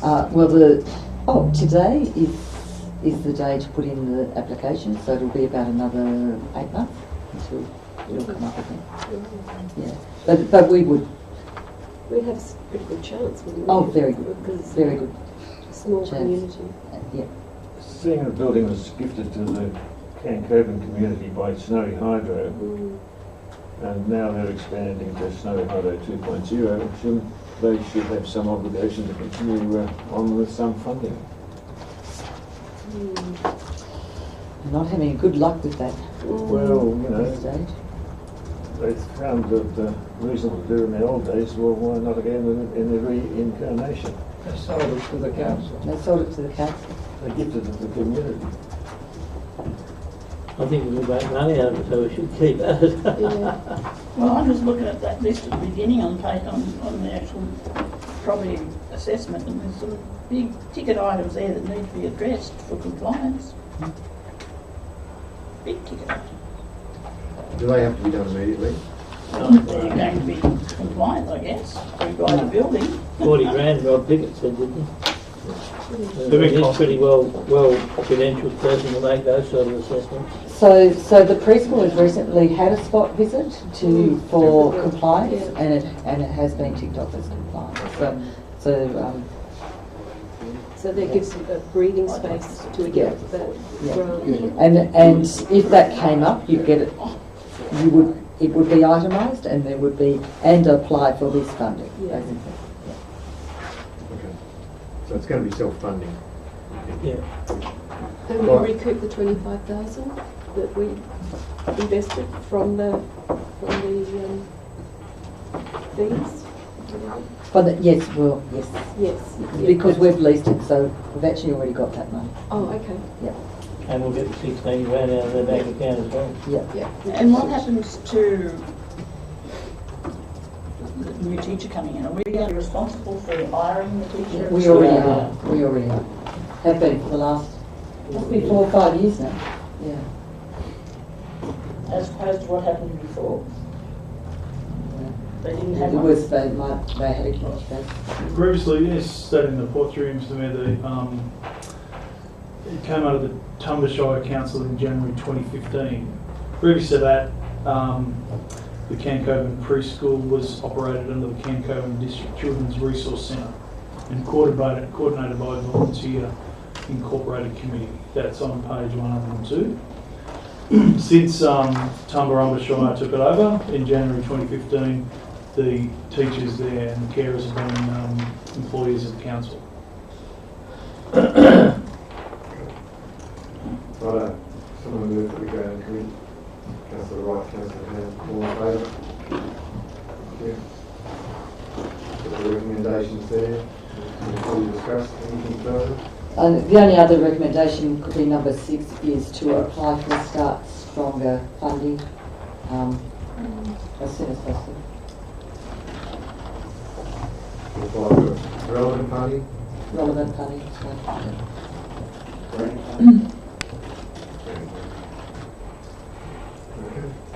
I understand the intent there through Mr. Mayor, Councillor Ham, is to apply for capital grant funding. Yeah, it's capital grant. So perhaps to clarify, because Relevant. we already do receive operational grants as part of that, so Additional grant funding. additional capital grant. Doesn't have to be capital, something else comes up to apply for that as well. Okay. Nothing further? Put the motion all in favour? Against? Good on you, Councillor Risselman. She's on a roll.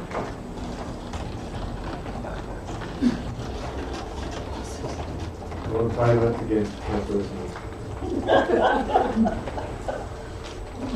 Be strong. That's okay. See how you vote on the next one. Some of them are arrested. 10.12, moving on. Council received a report on additional library funding from the New South Wales Government Commissioning Director of Strategy and Community Development, allocated an additional $33,000 201 in extra library funding towards enhancing the fit out of the new Backlow Library project. 33,000 for the fit out. Sorry, but that's I think we should redirect some of the Supplement the budget. supplemented. You're moving that, Councillor Risselman. I will move that, thank you, Mr. Mayor. Do I have a seconder? Councillor Lada. Do I have any comment? Will I put the motion? I think it's great. So when it says additional, so how much was there originally? None. Well, It's just the main building. It's not additional if there was none before. Yeah, Oh, it's incorporated in that. we got the building, but The no library construction. money to fit it out. That's right. Yeah, so there's an element of fit out incorporated in the budget of the construction of the Backlow Library, and so this would just add to it and enhance it. This is a horse before the cart, I think. But anyhow, let's move on with it. So, put the motion. All in favour? Carried. Unanimous. Moving on. Minutes to the Audit, Risk and Improvement Committee. Councillor Lada. Councillor I'm happy to move it. Ham. Two recommendations there. Any statements, any questions? I'll put the recommendations. All in favour? Carried. Disability Inclusion Access Reference Group. Three recommendations. Councillor Lada, Councillor Wright. Discussion. Just to Councillor Cross. In terms of reference, aren't we waiting for a generic terms of reference that was going to be rolled out over all the committees? So, Through you, Mr. Mayor. Councillor Cross, that's correct. So the current project involves the development of a generic template for terms of reference, for which committees will right-size to their own needs. Now, the councillors received an update on that project at a workshop recently with my overseas, just to inform you of the timeframe. So that's been pushed out, and we're hoping to get that all wrapped up before March this year. It's going to take a little bit of time to work through with each individual committee, and at the same time sign up all their volunteers onto the volunteer management system. So do we need to have that number 3? Adopt an updated terms of reference? Through you, Mr. Mayor, I think it's pertinent to adopt it. They will need some sort of guiding framework and reference to operate up until that time. Thanks very much for that. Any further? Put the motion all in favour? Carried unanimously. 7.3. Again. Move Councillor Risselman. Second, Councillor Ham. All in favour? Friends of the wetlands.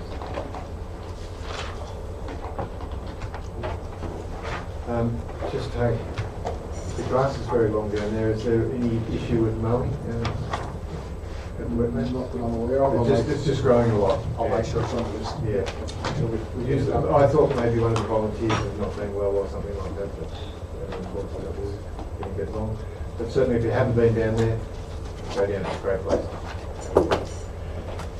Got the recommendations all. Moving second. Mover. Councillor Wright, seconder. Councillor Smith. Nothing. All in favour? Carried. Traffic committee. Take a look.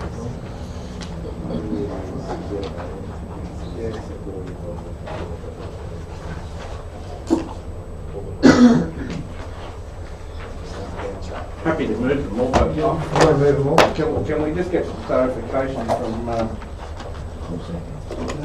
Director about the two things, the intersection, whether we've done anything proactive as a council to mitigate that risk, and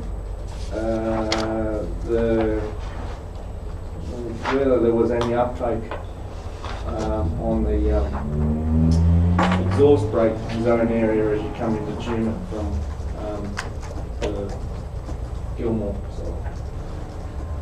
Through you, Mr. Chair, still looking at the exhaust brake matter. Yeah, sounds simple, but it's a little bit more into it that we're looking into it. So, yeah, haven't dropped the ball on that. I'll get that back to you as soon as I can. In regard to the intersection, Council was I met with Lindsay Tanner last week, the week before, and discussed that intersection and the upgrades. We're working together with them. They believe that they're going to do some consultation, and which is basically an informing process, and they'll be moving in the first quarter to make those improvements to that intersection. They have had cameras up at that intersection, and they've been monitoring what the traffic is doing and what the issues are, and they're willing to work in with us for our component of Kappa Street leading into that intersection. So we do have a draft set of plans for comment, which we're feeding back into, but there's no point in us doing any works if it's going to be inconsistent with their intersection. They did talk to me about rumble strips on the highway side not working because the traffic movement has to go a certain speed for rumble strips to work, and because of the incline on that area, the speed is not such that it would create that notification.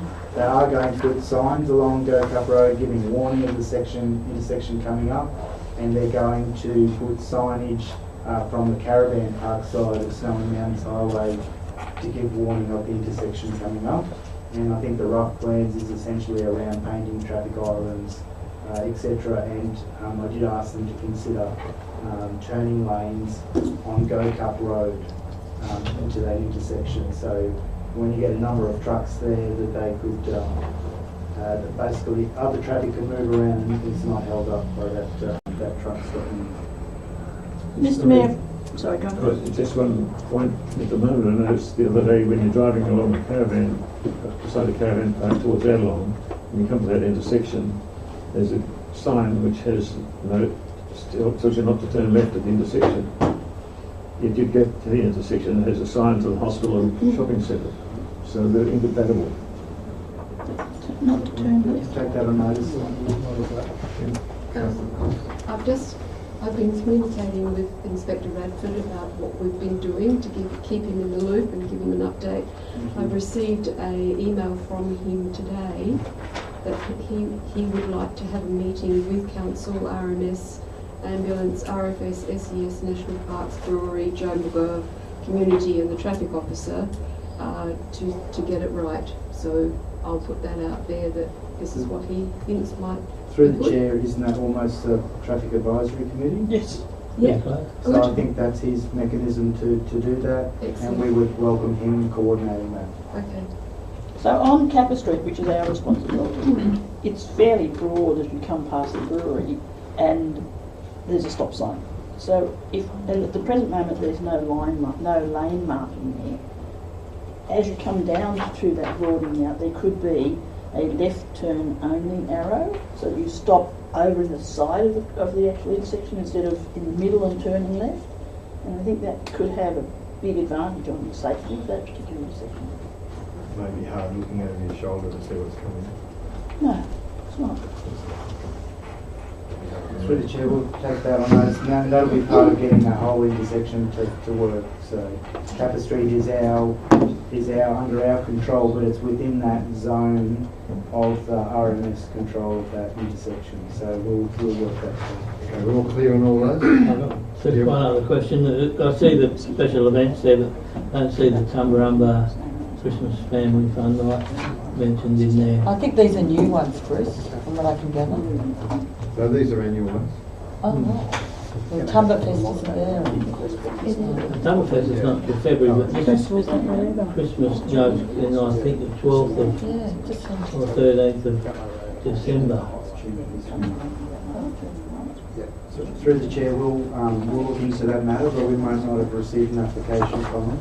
We'll follow that up. See what's happening. One came through, but Okay. At 4.9, that event has already taken place some weeks ago.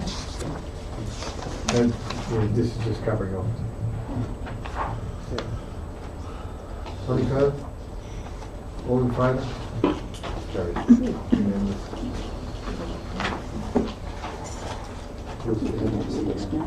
Work next week.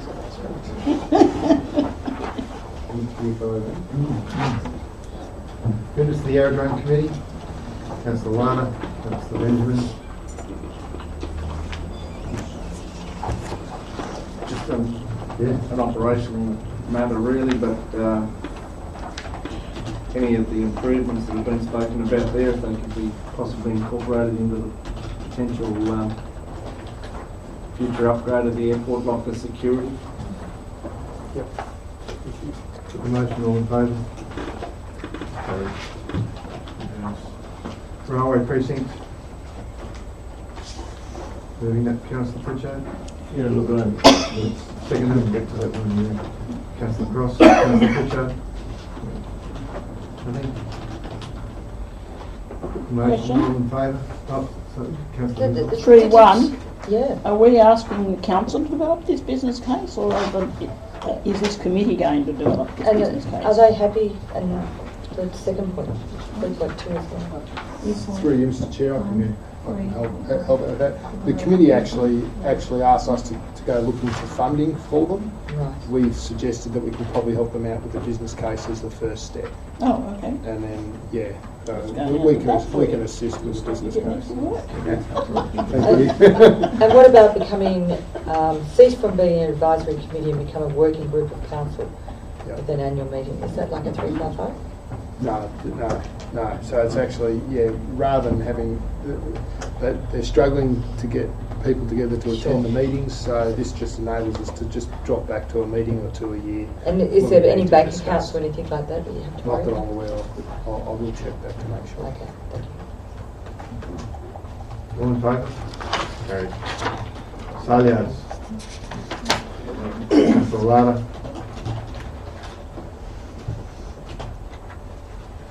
Councillor Ham. All good? All good. Put the motion, all in favour? Sorry, No? number 3 is not complete. And the first draft of the agreement be sent to all committee members so they can make. Comments? I was going to put other words in there. Whoopee. Comments is good, can we add that? Yeah. Thank you. All in favour? Smiling fish. All in favour? Carried. Yes, councillor. Councillor Cross. Yes. Councillor Lana. Councillor Cross. Yeah, look, I've read with great excitement that our youth council has lobbied to have the youth council conference here in a couple of years' time, or next year, and I think that in 2021, but I note that it will require a lot of resources, so I'm just hoping that we may be able to draw on the Rotary Interreach and Interact, sorry, and Tumut Youth Council to join forces and get this happening. So it's unfunded as yet, Unfunded. and it's quite expensive. Well, the Tumut Youth Council is struggling because there's only 2 people at the meeting. Yeah. And I know at Interact there's 10 members, and I think the biggest problem there is that Tumut. Well, yeah, and also that kids just want to have fun, they don't want to be too formal. And we've tried to make it pretty normal with kids, and we tried to change it to lunchtime at school. That hasn't worked because they want to have lunch and interact with their friends, and so we're now changing it to after school. But I'm concerned it's not going to work too well. So we're trying to sort of work a deal where we work together with the Interact Club to, well, at least we've got 10 turning up. We've only got 2 or 3, maybe 4. I started with 3. Yeah. I've grown to 15 in 8 years. Yeah. Yeah, we've got a pretty good turn up of our Interact, but so we sort of maybe we can combine and they can be an advisory committee to the council. I think would be far more practical. Yeah, that's a good idea. Okay, thanks, Bruce. They don't want to be formal. Put the motion? No. Vote. Carried. That development, mate. Thank you, Councillor Smith. Seconded, Councillor Rissline. There are no recommendations of council in that report. I'm happy to just move it along. Thank you. All in favour? Carried. Charinga. So sorry, Mr Mayor, but I've just seen purchase of the old chemist shop by Valmar and $57,000. Apparently they think it's still available for them, is that correct? That money is set aside by BDL for maintenance of the building, the Literary Institute building. Yeah, okay, thank you. Yeah, figure it out. Okay. Thank you. Cubbing up project. Councillor Cross. Councillor Hand.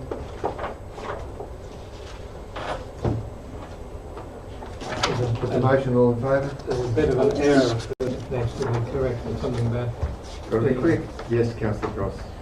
Look, number 5, looking at relocating the library service from the school to the town shopping centre, I think would be a really, really good move. We don't know what's going to happen with the school. We know we've got an issue around toilet provision at the library, and I think that if we can find funding, and I noticed in our financial statement that there might be some funding available to relocate. But having said that, there's a meeting next Wednesday night, so I think if Shelley comes with me, we can ask them if that would be an option for them to consider. Through you, Mr Mayor, when the General Manager and I attended the annual general meeting, this matter was raised, and as most councillors will be aware through the minutes over the last year, this is a highly emotive and long-standing issue for the Talbingo community. That was actually our recommendation to the committee at that time, which they accepted, and it was just really up for council to determine how best we could support them in that. Hence the recommendation that there is a current Talbingo reserve that we could potentially take the funds from for this purpose, and I think it would be a good fit for the community moving forward. But again, picking up on what the other 2 acting directors have said in this meeting, it is around being able to very strategically understand what the options are, the feasibility moving forward, and how much it will cost, not just for council but for the community moving forward. And is it sustainable through the library, through the regional libraries, or is it a standalone library? that would have. Yeah, that's part that of the would be- options that we would have to determine. Yeah. And And it seems like a simplistic piece of work, but it is actually quite complex. And the school would not have direct access to that library in town. No, however, Tubinga is a very small community, and walking excursions are a very common thing for most primary schools these days. It wouldn't be a stretch to anticipate or understand that they could potentially access the library like other smaller communities do. Yeah. It snows in Tubinga. Doesn't tell Not the much truth. these days. Not much these days. Yes. But given that they have a book club, a couple of shops down, they're next to Snowy Hydro exhibition, it seems to make perfect sense to me. If the communities The community also very passionate about revitalising their town centre, Yes. and It this would is be- another step towards yes. supporting that. So Yeah. there's a couple of parallel priorities running here that we could possibly wrap into one bundle of work. But at this point in time, the recommendation is to do the groundwork at the front end and understand what it is that we're looking at and how much it costs, and then we'll bring that back for decisions. And I just point out in number 4, notes the minutes of the Tubinga progress, etc. General meeting holder on Yep, 4 held. September. I should read held, please. Thank you. Nothing further? All in favour? Meeting held. Carried. Summer test. Oh, that's just Councillor Ham, Councillor Bissell. Nothing to read? No, nothing really. Like Carly's doing a wonderful job as coordinator. Things are, well, time's ticking very quickly, but it's going well. Did anyone know that Kate Sobrano is going to be the main singer there? Yeah, that and Transgrid have come on board. Have they? Yep. 7,000. So I should know. Good. Put the motion, all in favour? Carried. Councillors, this brings us to the confidential section of the meeting. The recommendation I've got is that council move in the confidential to consider the matters listed in the confidential section of the agenda in accordance with section 10.2 of the Local Government Act. 12.1, notice of rescission, code of conduct complaint. 12.2, replacement of Ferguson's Road bridge tender. And 12.3, Snowview Estate, stage 2, sale of unsold lots. So we move those. Councillor Lara, Councillor Sauce, all in favour? Move in confidential.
Thanks, ladies and gentlemen. That concludes the confidential from the business paper.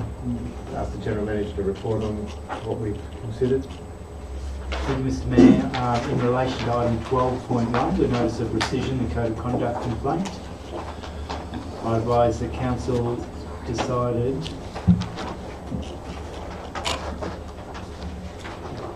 the council rescind the motion of the extraordinary council meeting on the 24th of September 2019. The council received the report on the code of conduct complaint concerning the Audit Risk and Improvement Committee member Ian Chaffee. The council resolves to undertake the independent investigation into the matter, and the council resolves to immediately suspend Ian Chaffee for the Audit Risk and Improvement Committee pending investigation findings. In relation to item 12.2, the RTF 2019-03, replacement of Ferguson's Road Bridge tender.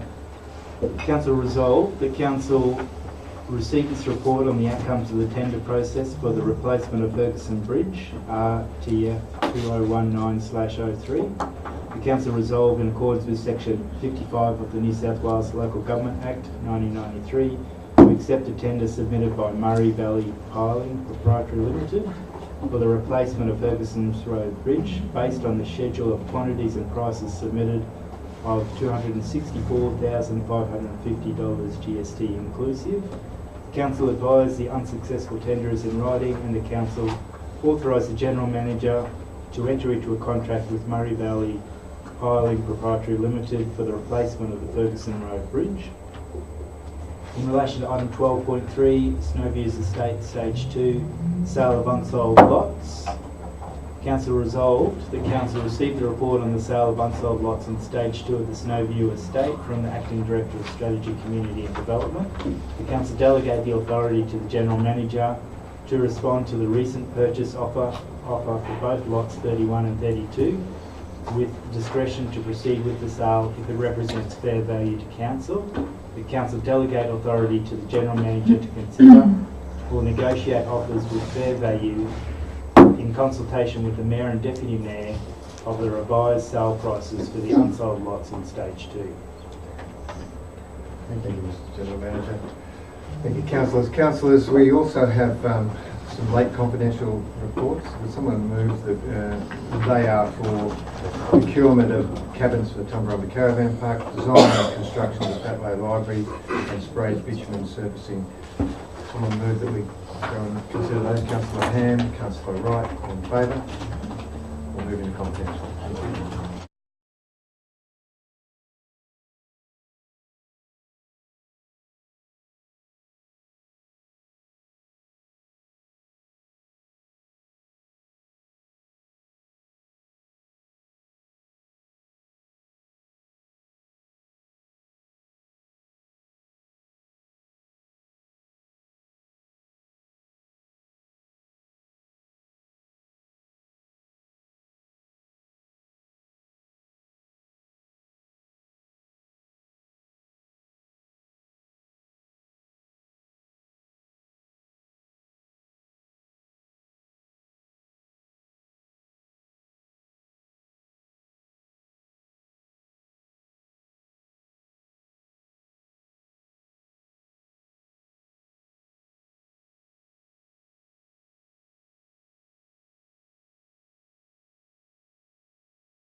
Thank you, councillors.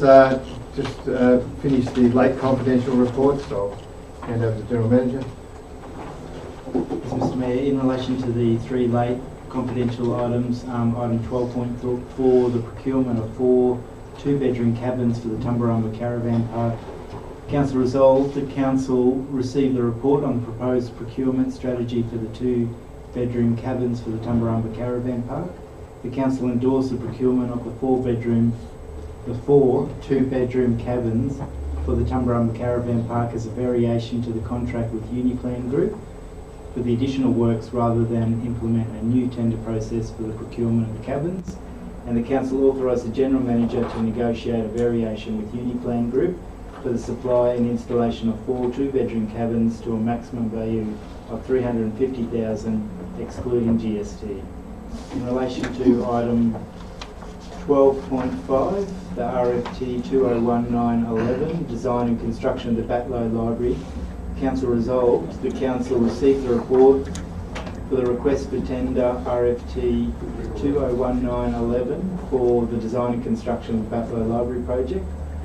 The Council resolved in accordance with clause 178(1)(b) of the New South Wales Local Government General Regulation 2005 to decline to accept any of the tenders for the Batlow Library project. The Council resolved in accordance with clause 178(3)(e) of the New South Wales Local Government General Regulation 2005 to enter into negotiations with any person, whether or not the person was a tenderer, with a view to entering into a contract in relation to the subject matter of the tender. The Council resolved in accordance with section 178(4)(b) of the New South Wales Local Government General Regulation 2005 not to invite fresh tenders, noting that it is considered that inviting fresh tenders would not enable the Council to achieve its objectives for the project. The Council advised the tenderers in writing that their tenders were not accepted, and the Council authorised the General Manager in consultation with the Mayor to enter into a contract to a suitably qualified and experienced contractor for the design and construction of the Batlow Library, subject to the successful outcome of negotiations. In relation to item 12.6, RFT 2019/15, sprayed bitumen surfacing new works, Council resolved the Council received the report on the outcomes for the request for tender RFT 2019/15 for sprayed bituminous surfacing new works. The Council resolved in accordance with section 55 of the New South Wales Local Government Act 1993 to accept the panel of suppliers for sprayed bitumen surfacing new works as recommended by the evaluation panel and listed below in order of ranking. 1. LFT Bitumen Proprietary Limited, Men's Plant Proprietary Limited, Bitu Pave Limited Coral, Patches Asphalt, Countrywide Asphalt. The Council authorised the General Manager to enter into contracts for the companies recommended for the preferred panel of suppliers for sprayed bituminous surfacing new works as summarised in item 2 above. The Council authorised the General Manager to amend the order of the preferred supplier panel for sprayed bituminous surfacing new works as referred to in item 2 above, or procure sprayed bitumen surfacing through other arrangements if the preferred suppliers fail to provide value for money for Council or comply with the statement of requirements or conditions of contract for sprayed bituminous surfacing new works. Council authorised the General Manager to exercise the 2 by 1 year extension options for the sprayed bituminous surfacing new works panel contract, subject to the satisfactory performance of the contractor. Thank you, Mr. Thank you very much. That concludes our meeting. Thank you, everybody.